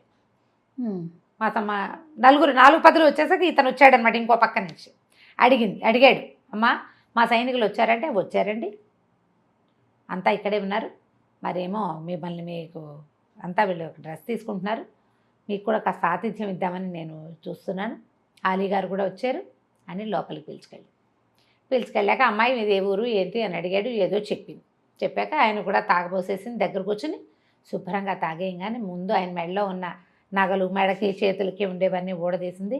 ఒక లంగోటి లోపల భాగాల్లో ఉండేటువంటి బట్టలు తప్ప పైన ఉండేటువంటి కవచాలు అవి ఉంటాయిగా మొత్తం ఊడదీసేసింది. తీసుకెళ్ళి దొడ్లో పడుకోబెట్టేసింది. వరుసగా పడుకున్న 40 మంది మెడల్లోవి చొక్కాలు ఊడదీసేసింది. అసలు ప్యాంట్లు ఏమింది కింద పట్టుకుని లాగితే వచ్చేస్తాయి, చొక్కాలు సులువుగా ఊడిపోతాయి, పక్కన కట్టి ఉంటాయి అంతే, కాస్త అటు ఇటు మనుషులు కదిపితే చొక్కాలు ఊడొచ్చేస్తాయి. ఈ 40 + 1 41 పీపుల్వి చొక్కాలు, ప్యాంట్లు, ఒంటి మీద ఉన్న ఉంగరాలు, టింగరాలు, గొలుసులు సమస్తము పుచ్చుకుని చంకలో పెట్టుకుని బయట ఒక బండి మాట్లాడి పెట్టుకుంది. వచ్చేటప్పుడు సామాన్లు తెచ్చింది కాదు, అందులో వేసుకుని ఇంటి పెట్టుకెళ్ళిపోయింది. 2 పూర్తి రోజులు పడుకున్నారు వాళ్ళంతా అక్కడ. నగరంలో ఎక్కడా సడి చప్పుడు లేదు. అబ్దుల్లా వెతుకుతున్నాడు అనుకుంటున్నారు సైన్యంలో మిగిలిన జనం అంతా. 3వ రోజు మధ్యాహ్నానికి మెలకు వచ్చి చూసుకుంటే ఏముంది, మొల దిశ కాదు, రంగోటీలు ఉన్నాయి. ఇంతంత పెద్ద పెద్ద పర్సనాలిటీలు, అందరూ సైనికులు కదా, ప్రతివాడికి అండర్గార్మెంట్స్ తప్పిస్తే ఇంకేం లేవు ఒంటి మీద. ఏం చేస్తారు? అక్కడి నుంచి లేచారు, అటు ఇటు చూశారు, ఏమిటంటే ఒకళ్ళతో ఒకళ్ళు మాట్లాడి ఎవరో అందమైన అమ్మాయి అంతే. హజ్ మొహమ్మద్ని అడిగితే అతనేమంటాడు, మాకేం తెలుసండి, ఆ అమ్మాయి రెంట్కి తీసుకుంది, డబ్బులు ఇచ్చేసింది, మీరంతా వచ్చి పడుకున్నారని మాకెట్లా తెలుస్తుంది, అమ్మాయి దానికి అమ్మాయి కిందే ఉంది, ఇదంతా చేసేదేం లేదు. ఏం చేస్తారు? అలాగే ఆ బోడిగుళ్ళు అందరి గుండ్లు మీసాలు, బొర్ర మీసాలు, పెద్ద పెద్ద పర్సనాలిటీలు చిన్న లాగులతోటి రోడ్డు మీద నడిచి వెళ్ళాల్సి వచ్చింది. ఈ సీన్ని అతను హసన్ చూసేసాడు. ఏమిటి అహ్మద్ భాయ్ నీ సంగతి అని అడిగాడు. అబ్దుల్లా ఏమిటి నీ సంగతి, ఇలా ఉన్నావు, ఇలా అయ్యింది ఏమిటంటే, నేను ఇలా మోసపోయాను అని చెప్పేశారు కదా. సరే ఇంకేం చేస్తారు? మళ్ళీ ఖలీఫా దగ్గరికి వెళ్తే ఖలీఫా ఏమన్నాడంటే, హసన్ నువ్వు పట్టుకోవాలి ఇవన్నీ అంటే. ఈయనేం చెప్పాడంటే, హసన్ చెప్పిన మాట ఈ దీంతో ఎండ్ చేసేద్దాం కథని. ఈ ముసలావిడ దొంగతనం కోసం దొంగతనం చేయలే, దొబ్బేయటం కాదు, తన తెలివితేటలు చూపించాలని చూస్తుంది. 40 మందిని వలువులు ఊడ్చి అక్కడ పడుకోబెట్టింది. వాళ్ళ వస్తువులు తీసుకెళ్ళదు కానీ ఆవిడకి డబ్బు అవసరం లేదు. వీళ్ళని మోసం చేసిన అమ్మాయి ఒంటి మీద నగలు, మనిషి బాగుంది అంటే ఏదో తమ తెలివిని ప్రూవ్ చేసుకోవడానికి చేస్తున్నారు ప్లాన్డ్గా. అయితే వాళ్ళు పట్టుకెళ్ళిన సొమ్మంతా మీకు అప్పచెప్తే వాళ్ళని మీరు శిక్షించను అంటే కనుక నేను పట్టుకొస్తానన్నాడు. ఖలీఫా ఒప్పుకున్నాడు, ఆజ్ఞాపత్రం రాసిచ్చాడు, అధికార పత్రం. దొంగిలించిన సొమ్ము మొత్తము అప్పచెప్పినట్లయితే శిక్షించము అని. అబ్దుల్లా నుంచి హసన్కి బదిలీ అయింది ఈ పని. ఆ అబ్దుల్లా పేరు అబ్దుల్లా కాదు, అహ్మద్ కాబోలు. నేను ఎంతసేపు ఏదో కన్ఫ్యూజ్ అవుతున్నాను అనమాట. అయినా అబ్దుల్లా అని పెట్టుకున్నాం, ఆయన పేరు అంతే అంతే. హసన్కి అప్పచెప్పారు. హసన్ ఏం చెప్పాడంటే, ఈవిడ ధనలోభంతో దొంగతనం కోసం దొంగతనం కాదు, ఇది తెలివిగా చేస్తోంది, నాకు అర్థమైంది, నేను పట్టుకొస్తాను. కాకపోతే ఆమె తను దొంగిలిచ్చిన సరుకంతా ఇచ్చేసే పక్షంలో ఏలేని వారు ఆమెను ఏం చేయకూడదు అని ఒప్పించాడు. ఖలీఫా అలాగని కాగితం రాసి ఓ ముద్ర వేసి ఎట్లా పెట్టారు. అక్కడి నుంచి ఇతను ఏం చేశాడంటే, చక్కగా వెళ్ళి దిలైలా వాళ్ళ ఇంటికి వెళ్ళి తలుపు కొట్టాడు. తలుపు కొట్టేసరికల్లా జీనాబ్ తలుపు తీసింది. మేముందా అని అడిగేసరికల్లా అప్పుడు దిలైలా కనపడింది. నువ్వు నాకు అర్థమైంది, నువ్వేనని నేను తెలుసుకున్నాను అని చెప్పేసరికల్లా చెప్తే ఈవిడేమంది, నా తెలివితేటలకు గుర్తింపు కోసమే చేశాను ఇది, నేనేం దొంగతనం కాదు, తెలివితేటల గుర్తింపు కోసమే చేశానంటే. ఇతను ఏమన్నాడంటే, నేను ఏలిన వారి దగ్గర మాట తీసుకున్నా, నువ్వు దొంగిలిచ్చిన సామానంతా ఇచ్చేసి నీకే శిక్ష పడదు, ఖలీఫా ముందు నిన్ను హాజరుపరుస్తాను అని చెప్పాడు. హసన్ తెలివైన వాడు, అతను ఊహించాడు ఇలాంటి పనులు చేయగలిగే వాళ్ళు ఎవరికి ఈ ఊళ్ళో ఉన్న అన్ని ఆనుపానులు తెలుస్తాయి, ఏ ఇంట్లో ఒక తల్లి కూతురు ఉన్నారు గెస్ చేశాడు. అవన్నీ ఆలోచించి ఇక్కడ అవకాశం ఉంది, ఎందుకంటే వీళ్ళు సంవత్సరాల పాటు ఖలీఫా సొమ్ము, రాజ్యం సొమ్ము తిన్నవాళ్ళు. ఈ పావురాల టపా తీసేయంగానే వీళ్ళని ఆ దివాణం ఖాళీ చేయించేశారు, వీళ్ళు బయటికి వెళ్ళిపోవాల్సి వచ్చింది. వీళ్ళే అయి ఉంటారని ఊహించాడనమాట. వీళ్ళు చెప్పిన ముసల్దాని పోలిక, యంగ్స్టర్ పోలిక అన్నీ వీళ్ళకి టచ్ అవుతున్నాయి. వాడు దొంగ కదా హసన్, అతనికి తెలుసు. సరే దాంతో ఈవిడ సరేనని ఒప్పుకుంది. అయితే నువ్వు మొత్తం సామాన్లన్నీ గుర్రాల మీద గాడిదల మీద వేయించారు, దోచుకున్నవన్నీ. మళ్ళీ ఒకటి దగ్గర గుర్రం తెచ్చేసింది, ఒక దగ్గర గాడి తెచ్చేసింది కదా, అవి కూడా పట్టుకుపోయారు. మొత్తం సామాన్లన్నీ వచ్చినాయి అంటే దిలైలా చెప్పింది, మొత్తం వచ్చేసినాయి, ఈ 41 సైనికుల దుస్తులు మాత్రం నేను తీసుకురాలేదు, అవి నాకు సంబంధం లేదని. హసన్కి నవ్వచ్చు, అవునులే అది వేరే వాళ్ళ పని, నీ పని కాదు, ఆయన తెలిసింది కూతురు చేసింది కదా. సరే దిలైలా అని తీసుకెళ్ళేసరికి ఆమెను చూడంగానే ఖలీఫాకి బోల్డంత కోపం వచ్చింది. అయ్యో, ఆగ్రహోదగ్రుడైపోయాడు. ఇంత వెధ పని చేస్తావా అని పోట్టాడాడు. దీన్ని ఉరిదీయండి అన్నాడు. అనగానే హసన్ వెంటనే కాగితం, మహాప్రభు మీరు ఇది ఇచ్చారు కాగితం అనేసరికల్లా కొంచెం ఆగాడు ఆయన.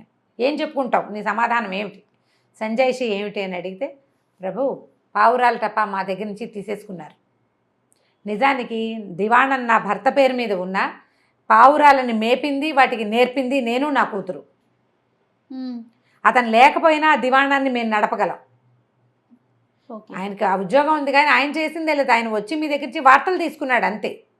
ఆ వార్తలు పంపించింది, మళ్ళీ వెనక్కి సమాధానాలు రాబట్టింది, ఎవరి పేరు మీద వాళ్ళ సమాధానాన్ని వెనక్కి పంపింది, ఆ పనంతా మేమే చేసేవాళ్ళం. బాగా చేయి తిరిగి ఉన్నదాన్ని నేను. మా నుంచి ఆ పని తీసేసుకోవటం వల్ల నేను నా తెలివితేటలు మీకు చూపించాలనుకున్నా. పైగా మీరు 2 దొంగలకి కొత్వాల్ పదవి ఇచ్చారు, వాళ్ళకంటే మేమేం తీసిపోయాం ఆడవాళ్ళమైతే మాత్రం అని అడిగేసరికల్లా సరే ఇందులో ఉంది పాయింట్, ఎంత ట్రిక్కు, ఎంత సింపుల్గా కన్ను కప్పేసి ఎవరిదైనా ఈ పావురాల టపా అనేది ఏంటంటే మనిషికి పొలకువ లేకుండా చేసే పని. రహస్య వార్తలు పంపించాలి. ఆ పావురానికి కట్టే కాగితం ఎవ్వరికీ కనపడకూడదు. అదంతా మంచి ట్రిక్స్తో చేసే పని. పావురాళ్ళకి తర్ఫీదు ఇవ్వటం, ఏదైనా ప్రమాదం ఉంటే పావురాయి రాదక్కడికి, అవన్నీ నేర్పాలి దానికి. మరి ఈ మనిషిని గుర్తించటం, మాట్లాడటం, మాటలు అర్థం చేసుకోవటం, అవన్నీ చెప్పాలి కదా. ఆ టపాకి ఆ వార్తలు పంపాలంటే అది కావాలి. అవన్నీ ట్రిక్కులు ఈవిడికి ఉన్నాయని సరేనని మొత్తం పావురాల దివాణాన్ని దిలైలాకి అప్పచెప్పడానికి ఖలీఫా ఒప్పుకున్నాడు. 40 మంది నీగ్రో బానిసలు, 40 వేట కుక్కల్ని ఇచ్చాడు. ఈవిడేం చేసింది, చక్కగా మళ్ళీ దివాణంలో తమ సామాన్లన్నీ దివాణానికి మార్చుకున్నారు. వీళ్ళందరికీ ఎర్రటి జలతార దుస్తులు కుట్టించిందిట. వాళ్ళు అని తెలిసేందుకు యూనిఫామ్ కుట్టించింది. అక్కడి నుంచి రోజు మగవాళ్ళ దుస్తులు వేసుకుని చక్కగా ఒక బంగారు టోపీ పైన వెండి పావురపు బొమ్మ ఉన్న బంగారు టోపీ పట్టుకుని గుర్రం మీద వెళ్ళి కోటకెళ్ళి వార్తలన్నీ సేకరించేది. ఎవరెవరికి పంపించాలంటున్నారో అవన్నీ సేకరించుకుని వార్తలన్నీ పుచ్చుకుని ఇంటికి వచ్చేది. సాయంకాలం ఈ ఏర్పాటు చేసేవాళ్ళు తల్లి పిల్ల కలిసి. మంచి తెలివైన వారు. నడుస్తోంది. అయితే ఇంతలో ఏమైంది, ఈ బాగ్దాదు నగరానికి కైరో నగరం నుంచి ఒక చేయి తిరిగిన గజదంగ ఒకడు వచ్చాడు. కైరోలో వాడిని పాదరసం అనేవాళ్ళు. వాడి పేరు అలీ. వాడు అలా చూస్తుండగానే జారిపోతాడు, పాదరసంలాగా చేతిలోకి రాడు. గజ దొంగ, చిన్నప్పటి నుంచి దొంగతనాలు చేస్తున్నాడు. మహా అందగాడు వాడు. ఆ అందంతో సగం మందిని బోల్తా కొట్టిస్తాడు. ఇంతకీ వాడు ఇక్కడికి ఎందుకు వచ్చాడు, ఈయనున్నాడు కదా అబ్దుల్లా, ఆయన పిలిపించాడు. ఈ దిలైలా కూతురైన జీనాబ్ వల్ల తను దిశమాలతో కదా ఏదో నామమాత్రపు బట్టలతోటి రోడ్డు మీద తిరగవలసి వచ్చింది. ఇప్పుడు ఆవిడకి పావురాల టపాప చెప్పారు. ఆవిడ రాజ్యంలో అధికారిని అయింది. అయినా సరే వాళ్ళకి బుద్ధి చెప్పాలంటే తన వల్ల కాదని, ఇది వరకు తను దొంగగా కైరో నగరంలో ఉన్నప్పుడు తన చేతి కింద తర్ఫీదైన ఈ దొంగ అలీగాడిని, గజ దొంగ అలీ పాదరసం వాడిని పిలిపించాడు. రారా, నీకు ఇక్కడ పని ఉంది, నాకు ఒకళ్ళ మీద పగ తీర్చుకోవాలి, నువ్వు కనుక నేను చెప్పినట్టు చేస్తేవైనా నీకు ఖలీఫా దగ్గర ప్రజెంట్ చేసి నేను మంచి ఉద్యోగం వేయిస్తా. దొంగలకి ఉద్యోగాలు వేయించేవాళ్ళు ఆ రోజులు. వీళ్ళిద్దరు కూడా దొంగలే కదా అనేసరికి ఆ పాదరసం వచ్చాడు. కైరో నుంచి బాగ్దాద్ వచ్చాడు. అయితే ఈ అబ్దుల్లా వాళ్ళ ఇంట్లోనే ఉన్నాడు. ఈయన ఏం చెప్పాడంటే 10 రోజులు నువ్వు బయటికి వెళ్ళొద్దు, ఇంట్లోనే ఉండమన్నాడు. 2 రోజులు ఉన్నాడు మనవాడు. అదేదో ఖైదులా అనిపించడం మొదలెట్టింది. వాడికి తిరిగే కాలు, తిట్టే నోరు ఊరుకోవు అవి 2. సరే వీడేమంటున్నాడు, 3వ రోజున బయటకు వచ్చేసాడు ఆయనకు చెప్పకుండా. అదే సమయానికి ఈ చక్కగా మగవాళ్ళ దుస్తులు వేసుకుని గుర్రం మీద బంగారు టోపీ విత్ వెండి పావురం దాని మీద 20-40 మంది జలతార దుస్తులతో ఎర్రటి బట్టలతో ఉన్నటువంటి బానిసలు చుట్టూతా నడుస్తూ ఉండగా గుర్రం ఎక్కి వెళ్తున్న ముసలిదాన్ని చూశాడు. ఆశ్చర్యంగా చూస్తున్నాడు. అట్లా ఏమిటి వేషం, అసలు ఇదేమిటి అని ఆ వింతని వాడు చూస్తూ ఉండగా ఆవిడ కూడా వీడిని చూసింది. వాడు అందానికి మర్చిపోయింది ఆవిడ. అబ్బాయి ఎంత బాగున్నాడు కుర్రాడు. కానీ వాడి మొహంలో కనపడుతుంటే దొంగ కళని ఆవిడ కనిపెట్టింది. పైగా వీడు ఎక్కడి నుంచి వస్తున్నాడు, అబ్దుల్లా వాళ్ళ ఇంట్లో నుంచి వస్తున్నాడు. అదే చూసి ఇంటికి వెళ్ళిపోయింది. ఇంటికి వెళ్ళి కూతురికి చెప్పిందనమాట, ఇవాళ నేను ఒక కుర్రాడిని చూశాను, వాడు ఇలా ఉన్నాడు, ఇంత పొడుగున్నాడు, ఇంత తెల్లగా ఉన్నాడు, ఇట్లా కండలు దేరున్నాడు, కన్ను ముక్కు ఇలా ఉన్నాయి, వాడు అబ్దుల్లా ఇంట్లో నుంచి వస్తున్నాడు, ఈ ఊరికి కొత్త, వాడు నగరాలంతా అన్ని పక్కల వింతగా చూస్తున్నాడు, ఈ ఊరివాడు కాదు. అండ్ వాడి కదలికలు ఎలా ఉన్నాయంటే అబ్దుల్లా లాంటి కదలికలే. వాడు చిన్నప్పటి నుంచి అబ్దుల్లా దగ్గర ఉన్నాడు. మనం ఎవరి దగ్గరైనా ఉంటే పిల్లలు ఇమిటేట్ చేస్తారు, ఇమిటేషన్ వస్తుంది కదా. వాడి చూపులో కదలికలో అన్ని చోట్ల అబ్దుల్లానే కనపడుతున్నాడు. డెఫినెట్గా అబ్దుల్లానే వీడిని పిలిపించాడు. అర్థమైపోయింది.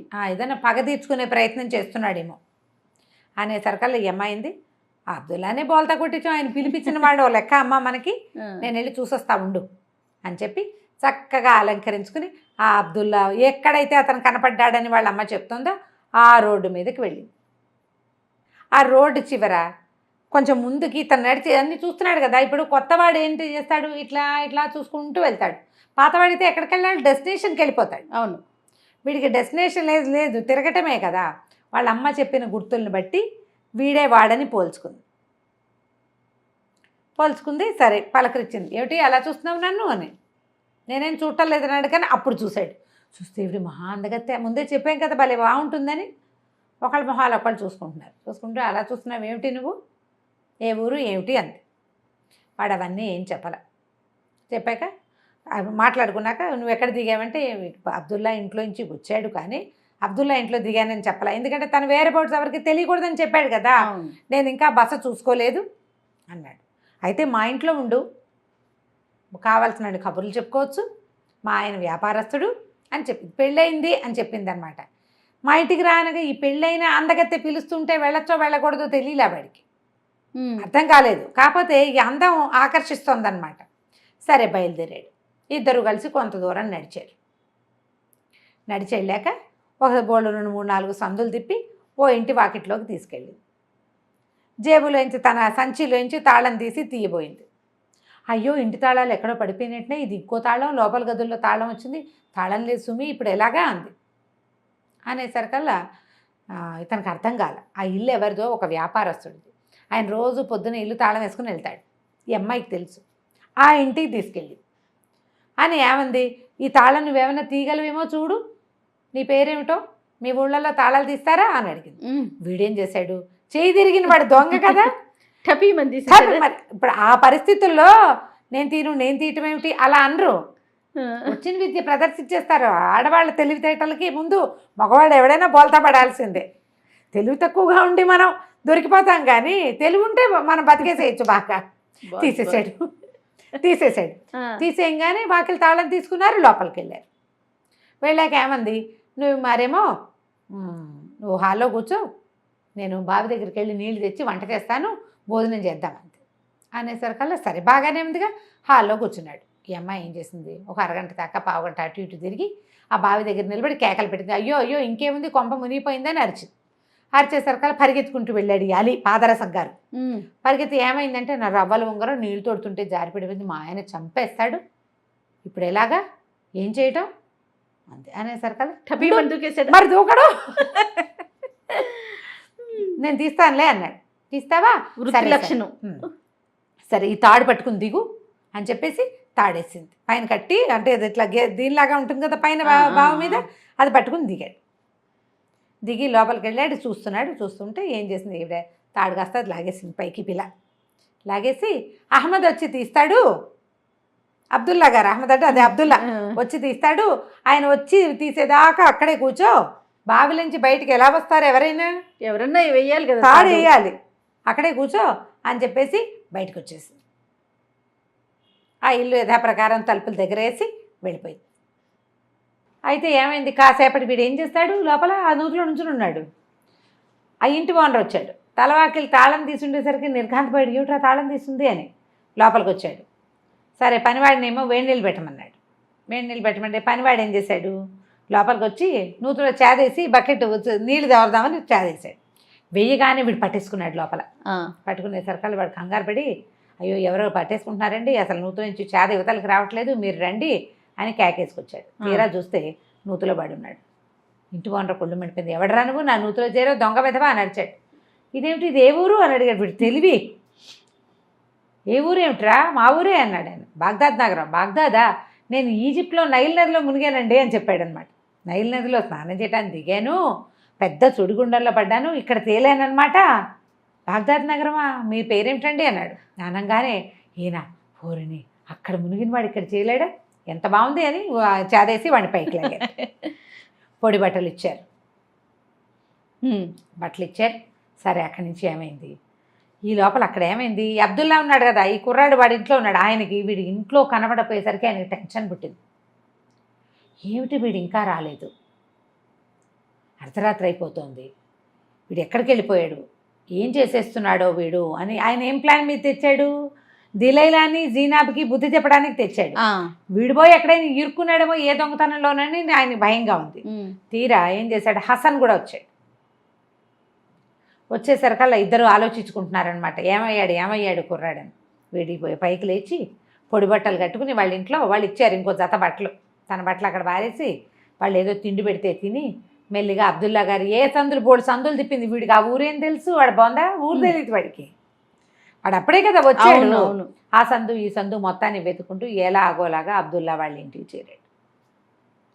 చేరేసరికి వాళ్ళు తలుపు కొట్టేసరికి వాళ్ళు తెల్లబోయారు. ఏరా ఏమిట్రా అంటే ఇలా జరిగిందన్నాడు. జరిగిందనేసరికి హసన్ పక్కపక్క నవ్వాడు. ఖచ్చితంగా ఈ ఊళ్ళో ఇంత పని చేయగలిగిందంటే అది దిలైలా కూతురే, ఇంకోళ్ళ వల్ల కాదు. గెస్ చేసేసారు. ఏరా ఆ పిల్ల దొరికితే ఏం చేస్తానంటే పెళ్లి చేసుకుంటానండి అన్నాడు వీడు. వీడు ఇంత చేసినా పెళ్లి చేసుకుంటావురా అంటే ఏం చేసినా చేసుకుంటానండి, ఎంత అందగత్తో అన్నాడు. అనేసరికల్లా ఈయన అన్నాడు, హసన్ బాగుందిరా, నువ్వు అందగాడివే, మీ ఇద్దరికి జోడు సరిపోతుంది. సరే ఇప్పుడు ఏం చేయాలంటే ప్లాను. ఈ అబ్దుల్లా అడిగాడు అనమాట, నువ్వు మా వాడికి సహాయం చెయ్యి, నేను దిలైలా మీదే పగ తీర్చుకోవాలి. ఓహో. వీడికేమో ఆ పిల్ల నచ్చింది కాబట్టి వీడికి పెళ్లి చేయాలి, ఏం చేస్తావో చేయమన్నాడు. హసన్ ఏం చెప్పాడంటే వీడికి చెవిలో ఒక ఐడియా చెప్పాడు. వీడు 2-3 రోజులు చక్కగా కులాసాగా అటు ఇటు తిరిగి చుట్టుపక్కల దారులు సందులు దిలైలా ఇంటి దారి ఏ పక్క నుంచి అయినా అబ్దుల్లా ఇంటికి ఎలా వచ్చేయాలి అన్నీ చూసుకున్నాడు. చూసుకుని ఒకరోజు ఒక బానిస వేషం వేసుకున్నాడు, నీగ్రో బానిస వేషం వేసుకున్నాడు. బట్టలు కూడా అలాంటివే వేసుకుని కాసిన డబ్బులు భంగు చేత్తో పుచ్చుకొని అటువైపు వెళ్ళాడు. వెళ్తే దిలైలా ఇంట్లో ఒక వంటవాడు ఉన్నాడు. ఆవిడకి 40 మంది బానిసలు ఉన్నారు కదా, ఒక వంటవాడు. అతను ఏం చేశాడు, ఈ సరిగ్గా ఈ సామాన్లు ఏవో కొనుక్కోవడానికి వచ్చాడు. వాడని వీడికి తెలుసు మన పాదరసానికి. సరే ఏం చేశాడు, హబ్బా పలకరించాడు. అబ్బా భయ్యా ఎంతకాలం అయిందో మన వాళ్ళని చూసి, మొత్తానికి మన వాడికి దొరికావు, దా ఈ పక్కనే పానశాల ఉంది, ఇద్దరం కలిసి తాగుతూ కబుర్లు చెప్పుకుందాం అని తీసుకుపోయాడు. ఆ వంట అతను అన్నాడు, నాకంత తీరిక ఎక్కడుందయ్యా బాబు, 40-50 మందికి వంట చేయాలి, తీరిక లేదు, సామాన్ల కోసం వచ్చా, నువ్వు పని చెయ్యి, నువ్వు నాతో వచ్చేయి, చక్కగా వంట చేసి పెడతా, మేము ఎలాగో వంట చేసుకుంటా కదా, తిందు కానీ అక్కడే తాగుతూ కబుర్లు చెప్పుకుందాం అని చెప్పి వాడిని తన ఇంటికి తీసుకెళ్ళాడు. ఎవరింటికి, దిలైలా ఇంటికి, దివాణంలోకి తీసుకుపోయాడు. ఆ దివాణంలో 40 మంది బానిసలు, 40 కుక్కలు, ఇంకా ఎవరో పని వాళ్ళు, గందరగోళంగా ఉంటుంది. అందులో ఈ కొత్తగా వచ్చిన వాడెవడో ఎవరికీ అసలేదు. దిలైలా ఆవిడ పని మీద ఆవిడ ఉంది. సరే వీడేం చేశాడు, ఇది పొద్దున్న 11 గంటల వేళ సామాన్లకు వచ్చింది. మధ్యాహ్నానికి వంట అయింది, కబుర్లు చెప్పుకున్నారు. సాయంకాలపు వంట, సాయంత్రపు వంట ఏంటంటే మధ్యాహ్నం వంట లైట్గా చేసి సాయంత్రం వంట ఎక్కువ చేసుకుంటారు. తాగడానికి ద్రాక్ష సారా కూడా ఇస్తారు అందరికీ. ఈ వంటవాడు వంట అందించి వాళ్ళకి సామాన్లు సర్దించే లోపల ఏం చేశాడంటే వాళ్ళు తాగే సారాలో భంగు కలిపేశాడు, కుక్కలకు పోసే పాలల్లో కూడా భంగు కలిపేశాడు. రాత్రి 8:30-9 అయ్యేసరికి అన్నాలు తిని చక్కగా తిళ్ళు తిని సారా పుచ్చుకున్న వాళ్ళందరూ సమస్తమైన వాళ్ళు తాగుతారు. ఆ దేశాలు అట్లాంటివి. అదేలేండి, అందులో ఆడమగ పిల్ల మేక తేడా ఏం లేదు. ఆడవాళ్ళిద్దరూ పనిచేసే ఆడంగులు, ఈ 40 మంది బానిసలు, కుక్కలు, సమస్తమైన వాళ్ళు వంటవాడితో సహా పడుకున్నారు. సరే ఇతను ఏం చేశాడు, చక్కగా పైకి వెళ్ళి ఇల్లంతా వెతికి దిలైలా పెట్టుకున్నది బంగారపు టోపీ, దాని మీద ఉన్న వెండి పావురం బొమ్మ దాంతో సహా అది, తర్వాత ఏమో ఈ మొత్తం మా సామాన్లన్నీ ఏమన్నారు, ఈ మన పావురాల టపా సామాన్లు, పావురాలన్నిటినీ ఒక పంజరంలో పెట్టుకుని పట్టుకెళ్ళిపోయాడు. వెళ్తూ అక్కడ రాసి పెట్టాడు, ఈ గొప్ప పని చేసిన వాడు కైరో నగరం నుంచి వచ్చిన గజ దొంగ పాదరసం అలీ తప్ప మరొకడు కాదు అని. తెల్లవారిని నిద్రలేచి చూసుకుంటే ఏం పోయినాయంటే పావురాలు లేవు. టపాకి పెట్టవలసిన రకరకాల సామాగ్రి ఉంటుంది, అవి లేవు. ఈవిడ టోపీ అదే ఆవిడ అధికారిక గుర్తు, బంగారపు టోపీ. ఇంకేం చేస్తారు, ఈవిడ ఏమనుకుందంటే ఖచ్చితంగా వీడు వాడే, ఆ పాదరసం నేను చూసిన కుర్రాడే, ఇది కూతురు నూతులో దింపిన వాడే గుర్తించింది. వాడు తెలిసిపోయింది ఆవిడకి. అక్కడి నుంచి అబ్దుల్లా ఇంట్లో ఉంటాడని అబ్దుల్లా వాళ్ళ ఇంటికి వెళ్ళేసరికల్లా అక్కడ కూర్చున్న అబ్దుల్లా హసన్ ఇద్దరు, రండి దిలైలా మీకోసం ఎదురు చూస్తున్నాం, మాతో పాటు మీరు కూడా భోజనం చేయండి అని పిలిచారు, మర్యాద ఇచ్చారు ఆవిడకి. తీరా చూస్తే వాళ్ళ ఎదురుకుండా ఉన్న పళ్ళేల్లో ఉన్నది పావురాయి మాంసం. ఆవిడకి గుండె గుబేల్ మంది, ఎంత చేసినా ఇంత చేయకూడదు కదా, నా మీద పగ తీర్చుకోవాలంటే ఖలీఫా వస్తువుని ఇలా భోజనం చేయొచ్చా మనం, దొంగలకు కూడా ఒక న్యాయం ఉండాలి, ఎంత దొంగ అయినా ఒక నీతి ఉండాలి కదా అనేసరికి హసన్ వెంటనే ఆవిడ అనునయించాడు, ఖలీఫా సామాన్లన్నీ ప్రశాంతంగా ఉన్నాయి, ఏమీ ఇబ్బంది లేదు, ఇది మేము వేరే చోట నుంచి తెప్పించాం, మిమ్మల్ని భయపెట్టడానికి చేసిన పనే కానీ ఇవి కాదు, మీ పావురాలు సేఫ్గా ఉన్నాయి అని ఆ పాదరసాన్ని పిలిచి పరిచయం చేశారు. సరే సర్దుకున్నారు అంతా. ఆ పాదరసాన్ని పిలిచి ఈ అబ్బాయికి మీ అమ్మాయిని పెళ్లి చేసుకోవాలని, మీ పిల్లని వీడికి ఇచ్చి పెళ్లి చేయండి అని అడిగారు. ఆవిడంది, అయ్యా నా చేతిలో ఉంటే మహత్తరంగా చేద్దును, కానీ నా చేతిలో లేదు. నా భర్త మా పిల్ల పుట్టినప్పుడే నా పిల్ల పెళ్లి బాధ్యత నా పెద్ద అన్నయ్యకి అప్పచెప్పాడు. జురేక్ అతని పేరు. పరమ దొంగ పూర్వకాలంలో. మీకు తెలుసు కదా వాడు ఎంత దొంగ, ఎందుకంటే వీళ్ళు దొంగలే, అదే కదా, వాడు తెలియకుండా ఉండడు వీళ్ళకి. అతందే పూచి. ఆయన ఏదంటే అదే, ఆయన ఒప్పించుకుని పిల్లని పెళ్లి చేసుకోవచ్చు. మా పిల్ల పెళ్లి నా పూచి కాదు, చిన్నప్పుడు అప్పచెప్పేసాం, అలాగే ఉంది. పిల్ల నాతో ఉంటుంది కానీ పూచి మాత్రం అయిందే. కాబట్టి ఆ జూరెక్కని కనుక్కోవాలి అనేసరికల్లా సరేనన్నాడు. ఈ జురేక్ అనేవాడు సామాన్యుడు కాదు, వాడికి బోళంతుంది చరిత్ర. ఈ దిలైలా ఎలా ఖతర్నాకు, ఈవిడికంటే ఎక్కువ వాళ్ళ అన్నయ్య. ఇక్కడి నుంచి మనకి ముసల్దమ్మ గారి కథ కనపడదు, దిలైలా కథ కనిపించదు, పాదరసం చేసిన కథే కనిపిస్తుంది అనమాట. ఈ చివరి 2 భాగాలు పాదరసం కథే. సరే, ఆవిడ ఏం చేసింది, తన వెండి టోపీ బంగారు టోపీ అవి పుచ్చుకుని వెళ్ళిపోయింది. జీనాబ్కి చెప్పింది, వాడు నిన్ను పెళ్లి చేసుకోవాలనుకుంటున్నాడు, మీ మావయ్య దగ్గరికి వెళ్ళాడు, మావయ్య నొప్పించుకొస్తాడు అని. మావయ్య ఆ జురేక్ అనేవాడు పరమ దొంగ. వాడికి మీద ఒక్క చోట కూడా అభియోగం ప్రూవ్ అవ్వల. ఇంట్లో కూర్చొని దొంగతనం చేయించగలడు. చాలా తెలివైన వాడు. వాడంత తెలివైన వాడు కావటం వల్లే వాడి చెల్లెలు దిలేలాగా అంత తెలివింది. ఈవిడ అలాగే చేసేది కదా, ఆనుపాను లేకుండా. అయితే ఏం చేస్తున్నాడు, పెద్దవాడైపోయాడు అతను.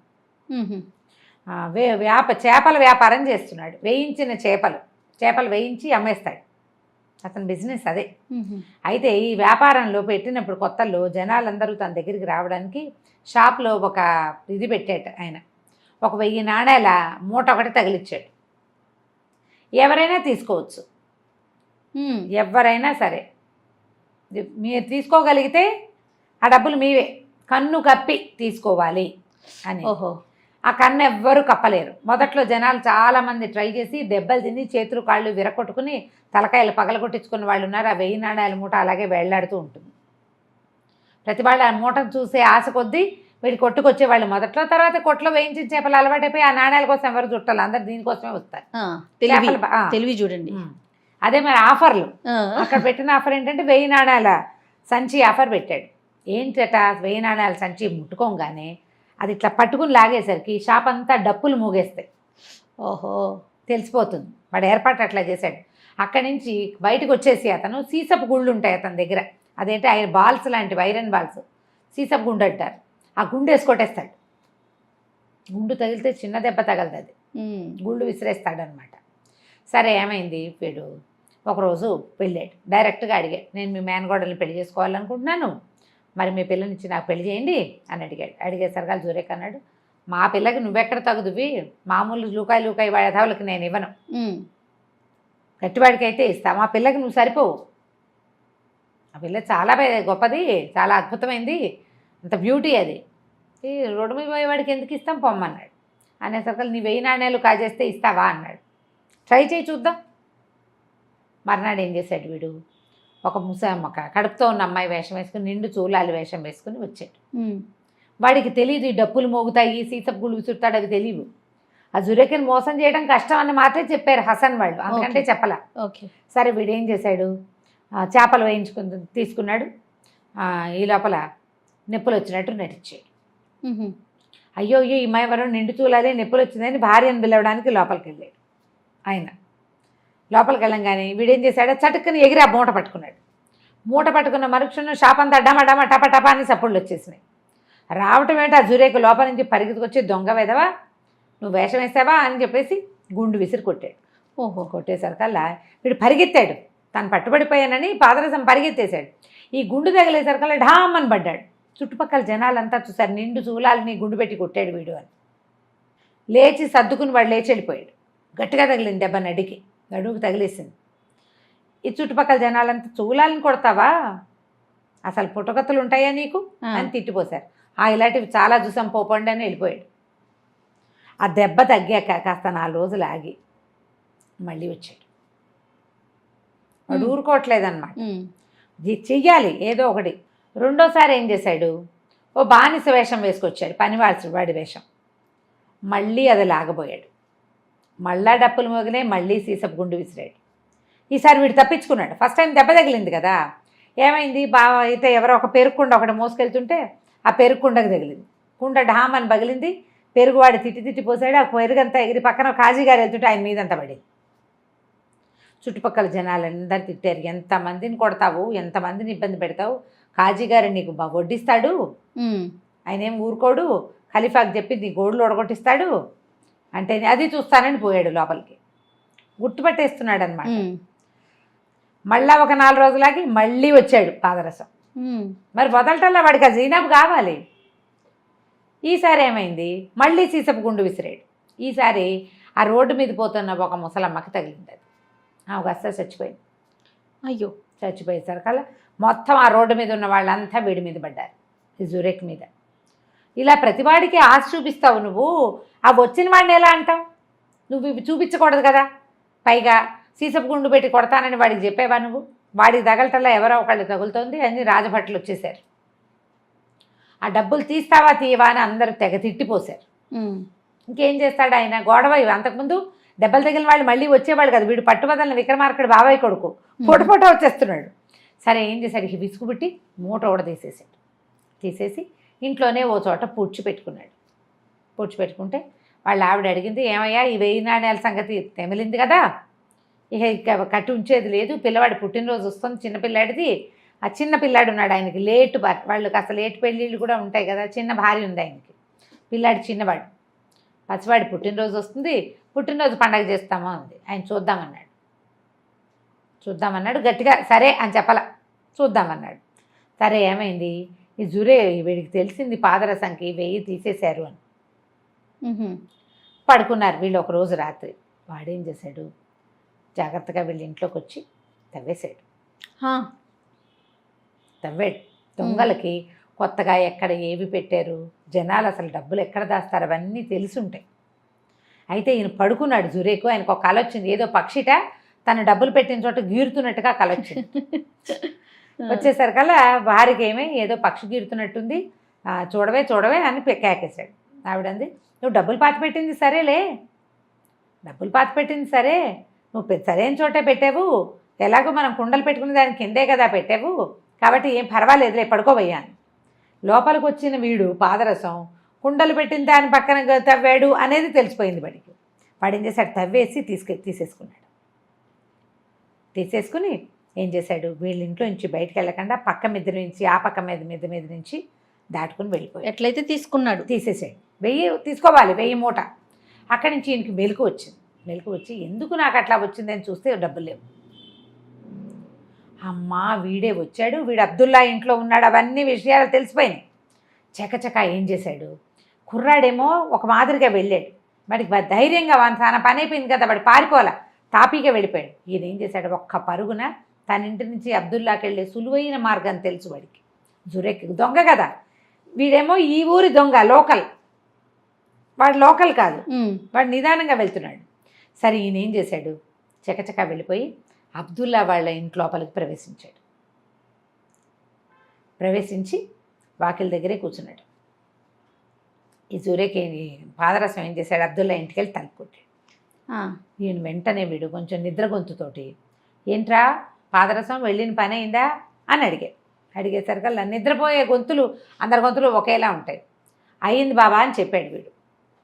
ఏం చేసుకొచ్చావు అంటే 1000 నాణ్యాలు తెచ్చేసా అన్నాడు. ఏది ఇందులో పెట్టు అని ఒక తట్టని తలుపు కింద నుంచి జరిపాడు. వాడేముంది, అబ్దుల్లా అడుగుతున్నాడని అక్కడ పెట్టాడు. దొంగల పద్ధతులు అవి. ఆ మూట లోపలికి వెళ్ళిపోయింది. 10 నిమిషాలైనా తలుపు తీయలేదు. వీడికి డౌట్ వచ్చింది, ఏమైంది వీడు తీయట్లేదు ఏంట్రా, తలుపు తీయట్లేదు. సరే చూసేసరికల్లా ఈయన ఏం చేశాడు, లోపలికి ఎలా వచ్చాడో అలాగే ఆ మూట పుచ్చుకుని జురేక్ పారిపోయాడు, తన ఇంటికి వెళ్ళిపోయాడు.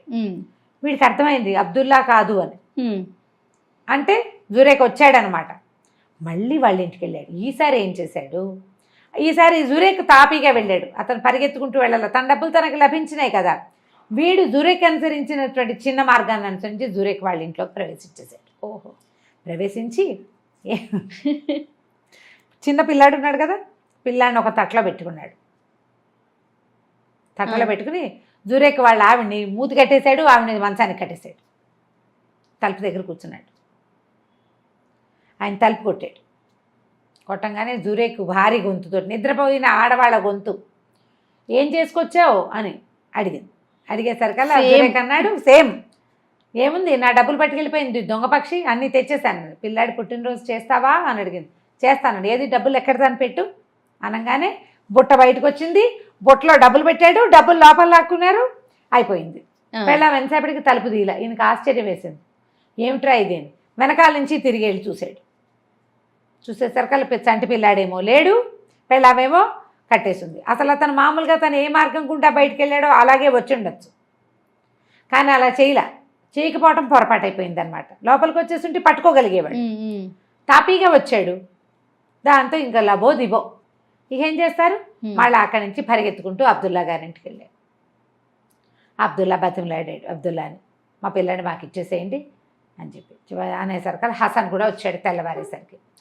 నా పిల్లాడికి వచ్చిన ఇబ్బంది ఏం లేదు, పిల్లాడిని అప్పచెప్పేస్తాం, డబ్బులు మాకు ఎలాగో వచ్చేసినాయి, తెచ్చేసాడు మావాడు, మీ మేనగోడల్ని మావాడికి ఇచ్చి పెళ్లి చేయి అంటే వీడేమన్నాడు, చేయటానికి ఏముందండి, మా పిల్ల సామాన్యురాలు కాదు, ఈ మొత్తం బాగ్దాద్ నగరానికి అంతా అందగత్తే, మా పిల్లకి ఆ మంత్రాల అజరయ్య కూతురు కమర్ కప్పుకునేటువంటి బంగారపు దుప్పటి, ఆ అమ్మాయి పెట్టుకునే శిరోభరణం, ఆ అమ్మాయి పెట్టుకునే వడ్డాణం, ఆ అమ్మాయి పెట్టుకునే చెడావులు చెప్పులు, ఈ 4 తెచ్చిచ్చి కట్నంగా మా పిల్లకి ఇస్తే పెళ్లి చేస్తా. అదెంత పని తెస్తానన్నాడు వీడు. జురేక్ నవ్వుతూ వెళ్ళిపోయాడు. హసన్ అబ్దుల్లా అన్నారు, ఓరే నీ బొంద తేవటం అంటే సింపుల్ అనుకున్నావురా, అజరయ్య అంటే మామూలు వాడు కాదు, వాడు మంత్రాల మారి వెండి ఇటుకలు బంగారు ఇటుకలతో ఇల్లు కట్టుకున్నాడు, వాడు ఉంటేనే ఆ ఇల్లు ఇతరులకి కనపడుతుంది, లేకపోతే అక్కడేం కనపడదు.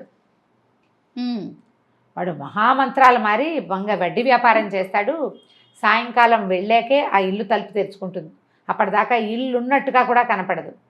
రోజు సాయంత్రం పూట రాత్రి ఇంటికి వెళ్ళాక ఆ బాల్కనీలో పెడతాడట, పళ్ళెంలో, బంగార పళ్ళెంలో, ఇదిగో నా కూతురు కప్పుకునే దుప్పటి, నా కూతురు పెట్టుకునే వడ్డాణం, ఎవరైనా బాగ్దాదు కైరో నగరంలో ఉన్న గజ దొంగలారా, వీటిని కనుక దొంగతనం చేయగలిగితే ఇవి ఇచ్చేసి మా పిల్లని కూడా ఇచ్చి పెళ్లి చేస్తానని ఛాలెంజ్ చేస్తాడు.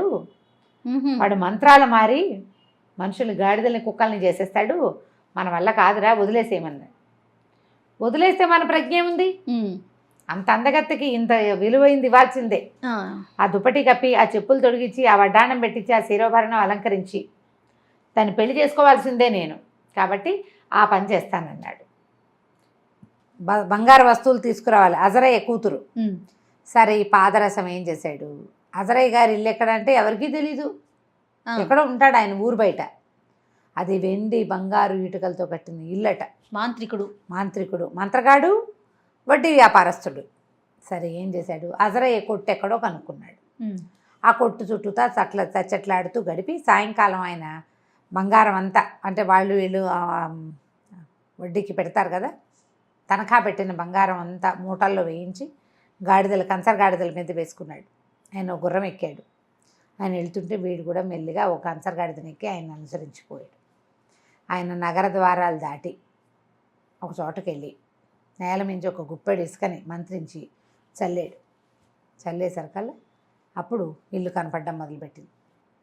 పెద్ద కోట అది. సరే, బంగారు వెండి ఇటుకలతోటి కట్టబడి ఉంది. ఇది చూస్తూ ఉన్నాడు. ఆయన లోపలికి వెళ్ళిపోయాడు. సరే, లోపలికి వెళ్ళింది కాసేపటి కాస్త ఫ్రెష్ అయ్యి ఆ బాల్కనీ దగ్గరకు వచ్చి నిలబడి కేకేశాడు, బాగ్దాదు కైరో నగరాన్ని అట్టుడికించే గజ దొంగలారా, ఎవరైనా ధైర్యం ఉంటే నా కూతురు ధరించేటువంటి ఈ బంగారు దుప్పటి బహుశా దుప్పటి అని రాస్తాడు కానీ దుప్పటి అనేది ముసుగు, మేలి ముసుగు పైన వేసుకున్నా, దీన్ని ఎవరైనా దొంగిలిస్తే, ఎవరైనా దీన్ని పట్టుకెళ్ళగలిగితే వాళ్ళకి నా పిల్లనిచ్చి పెళ్లి చేస్తా ఆయన అరిచి కేకలు పెట్టాడు. అది అక్కడ పెట్టాడు బాల్కనీలో. ఇది చూస్తూనే ఉన్నాడు. ఏమనుకున్నాడు, ఇలా కాదు, మనం దొంగతనం చేయలేం, డైరెక్ట్గా ఆయనతో మాట్లాడితే సరిపోదు అని భావించాడు. భావించి కేకలు పెట్టాడు, నీతో మాట్లాడాలని. సరే, పిలిస్తే ఏమిట్రా నాయన అన్నాడు. నేను పలానా దిలైలా గారి కూతురు జీనాపిని ప్రేమించాను, దాన్ని పెళ్లి చేసుకోవాలంటే దాని మామయ్య జురేక్ మీ అమ్మాయి ధరించేటువంటి ఆ ముసుగు, ఆ శిరోభరణము, ఆ వడ్డాణము, ఆ బంగారు చెడావులు కావాలన్నారు. అవి కాస్త దయచేయిస్తే నేను పోయి నాకు కావాల్సిన పెళ్లి చేసుకుంటా అన్నాడు. అనేసరికల్లా ఆయన అన్నాడు, ఏమిట్రా పొగరా, నేను పెట్టింది ఏమిటి, ఇవి దొంగిలిచ్చిన వాడికి నా పిల్లని ఇస్తానని, అంతేగాని ఎవడికి కావాలంటే వాడికి ఇస్తానన్నాను నేను, పో అవేం కుదరదన్నాడు. అనేసరికల్లా వెళ్ళిపోయాడు. మళ్ళీ రెండో రోజు సాయంత్రం మళ్ళీ ఆయన వచ్చాడు, మంత్రించిన ఇసుక చల్లాడు. వీడు పాదరసం కూడా ఆయన వెనకాలే వెళ్ళాడు. వెళ్ళి ఆయన అడిగాడు, మరి ఇవి ఇస్తే నేను పెళ్లి చేసుకుంటా, నాకు ఇంకో దారి లేదు, అవి ఇస్తే కానీ వాళ్ళు పెళ్ళికి ఒప్పుకోరు అని.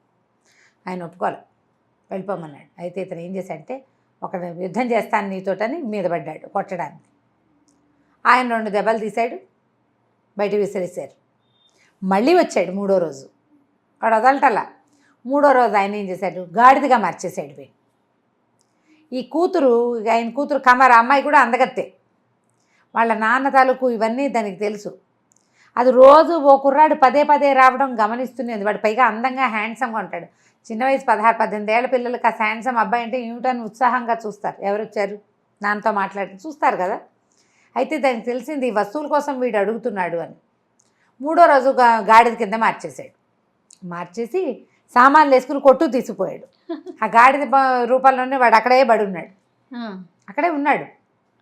ఉండేసరికి ఏం చేయాలి, మూడో రోజు సాయంత్రం మళ్ళీ ఇంటికి తీసుకొచ్చి మంత్రించిన ఇసుక జాలి వాడిని మనిషిని చేశాడు.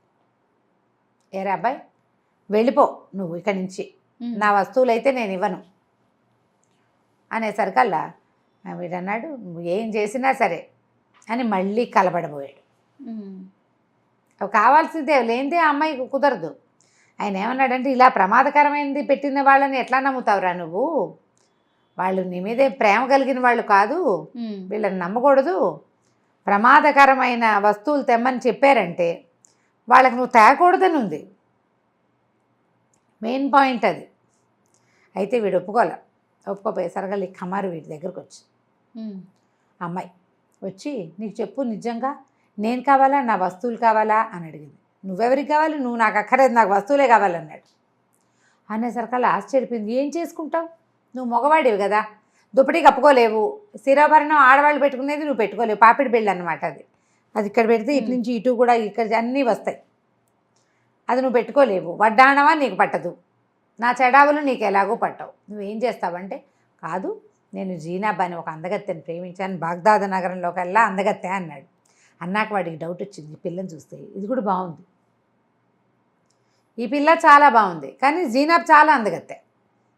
అందగత్తెని పెళ్లి చేసుకోవడం కోసం వాళ్ళ మేనమామ ఈ వస్తువులు తెమ్మన్నాడు, బై ఎలాగైనా సరే మరి పట్టుకెళ్ళి ఇవ్వాలంటే నేను, మీ నాన్నేమో ఇలా అంటున్నాడు అంటే అమ్మాయి ఏమంది, నాన్న నేను ఇచ్చేస్తాను, నాకు వద్దు ఇవి, పోనీ పెళ్లి చేసుకుంటానంటున్నాడు కదా అన్నది. ఆ పిల్లకి ఏంటంటే వీడు హ్యాండ్సమ్గా ఉండి వీడు నచ్చాడు. ఓ పిల్లని పెళ్లి చేసుకోవటానికి చావు కూడా సిద్ధపడాలన్న వాడి ధోరణి అమ్మాయికి నచ్చింది. వాళ్ళ నాన్న ఒప్పుకోలేదు, కానీ ఆ అమ్మాయి నావి కదా ఇవి అని వాడికి ఇచ్చేస్తాను. ఇక వీడు ఏం చేశాడు, వాడు పట్టుకెళ్ళిపోయాడు, వస్తువులన్నీ పుచ్చేసుకున్నాడు. ఇక్కడ వాడు 4 రోజులు ట్రై చేశాడు, అతని శక్తి ఏమీ ఇక్కడ కుదరలా. అంతకుముందు తెలివిగా చేశాడు, ఇక్కడ వాడి తెంపరితనమే నడిచింది అంతే. ఆ పిల్లకి అర్థమైంది వీడు చాలా తెంపరివాడు, అవతలమ్మాయిని పెళ్లి చేసుకోవడానికి ఇంత చేస్తున్నాడంటే దాన్ని ఎంత బాగా చూసుకుంటాడు వీడు, ఇది కదా ఆడపిల్లకి కావాల్సింది మగవాడిలో. అలా ఫీల్ అయ్యి ఇచ్చేస్తాను నేను. ఈ సామాన్లన్నీ పుచ్చుకుని అబ్దుల్ హసన్ దగ్గరికి వచ్చాడు. వచ్చి పదండి మనం దిలేలా కూతురుని చేసి పెళ్లి చేసుకుందాం అన్నాడు. అనేసరికల్ వాళ్ళు అన్నారు, ఒరే ఈ వస్తువులు ఎట్లా వచ్చినాయి ఏంటంటే జరిగిందంతా చెప్పాడు. చెప్పేసరికి వాళ్ళిద్దరు అన్నారు, నువ్వు కమర్ని పెళ్లి చేసుకోవడం కూడా న్యాయం, ఎందుకంటే వస్తువులు ఇచ్చింది కదా, అమ్మాయి వస్తువులు ఇచ్చేసింది నీకు, దాని పెళ్లి కోసం ఉంచిన వస్తువుల పిల్ల పాపం, అమ్మాయిని కూడా పెళ్లి చేసుకోవాలంటే మరి దిలైలా వాళ్ళు ఒప్పుకోవద్దు, జీనాబ్ భార్య ఒప్పుకోవాలి. అక్కడికి వెళ్ళి వస్తువులు అప్పచెప్పి వస్తువుల మాట చెప్పేసరికల్లా ఏం జరిగిందో తెలుసుకున్న జీనాబ్ ఈ కమర్ని కూడా పెళ్లి చేసుకోవడానికి ఒప్పుకుంది. మేమిద్దరం కలిసి ఉంటాం, దాన్ని కూడా చేసుకో, ముందు నన్ను పెళ్లి చేసుకో, తర్వాత దాన్ని కూడా చేసుకో, నేను ఒప్పుకుంటేనే కదా పెళ్ళి. అక్కడి నుంచి వాళ్ళ మేనమావకి వస్తువులు చూపించారు. ధూమ్ధామ్గా దిలైలా తన 40 మంది నీగ్రో బానిసలు 40 వేట కుక్కలున్న దివాణంలో కాజీని పిలిచి అంగరంగ వైభవంగా కూతురికి ఈ పాదరసం అలీ అనే దొంగకి పెళ్లి చేశారు. పెళ్ళి అయిన తర్వాత వీళ్ళంతా వెళ్ళి ఆ కమర్ని కూడా పెళ్లి చేసుకున్నారు. పెళ్లి చేసుకున్నాక కొంతకాలం వెళ్ళితోటి వాడు హాయిగా ఉన్న తర్వాత వీడికి బాగ్దాద్ నగరంలో సైనికాధికారిగా ఒక వద్ద ఉద్యోగం ఇప్పించారు వాళ్ళు. ఎందుకంటే వీడు ఘటనా సమర్థుడు, ఏదైనా చేసేస్తాడు. అజరై దగ్గర నుంచి బంగారం తేవడం సులువు కాదు. వాడు వాళ్ళ అమ్మాయిని పెస్టర్ చేసి వచ్చేలాగా చేసుకున్నాడు. ఓ నూతులో దిగి నూతులో తనంతట తను దిగి నేను అదేదో ఊళ్ళో సుడిగుండంలో చిక్కుని ఇక్కడ తేలానని వాళ్ళని నమ్మించాడు. ఏదైనా చేసేయగలడు. అందుకని వాడికి సిఫార్సు చేయాలి ఎవరైనా. అబ్దుల్ హసన్తో పాటు దిలైలా కూడా సిఫార్సు చేస్తుంది. వీడు మామూలు వాడు కాదు, వీడు ఎలాంటిదైనా సైనిక శిక్షణ అధికారి. సైనికులకి రకరకాల చోట్లలోకి వెళ్ళి దొంగతనంగా వార్తలు ఎలా తెలుసుకోవాలి ఆ విషయాన్ని నేర్పించడం కోసం వీడిని 1000 దినారాల జీతానికి ఖలీఫా రాజ్యంలోనే ఉద్యోగం ఇప్పించారు. కథ కంచికి మనం ఇంటికి. సూపర్, చాలా బాగుంది రమ్మగారు. సిరీస్ మొత్తం కూడా ఇంట్రెస్టింగ్, చాలా ఇంట్రెస్టింగ్ అనిపిస్తుంది. మళ్ళీ ఇంకొక మంచి ఇంట్రెస్టింగ్ సిరీస్ తోటి కలుసుకుందాం తప్పకుండా. నమస్తే. నమస్తే.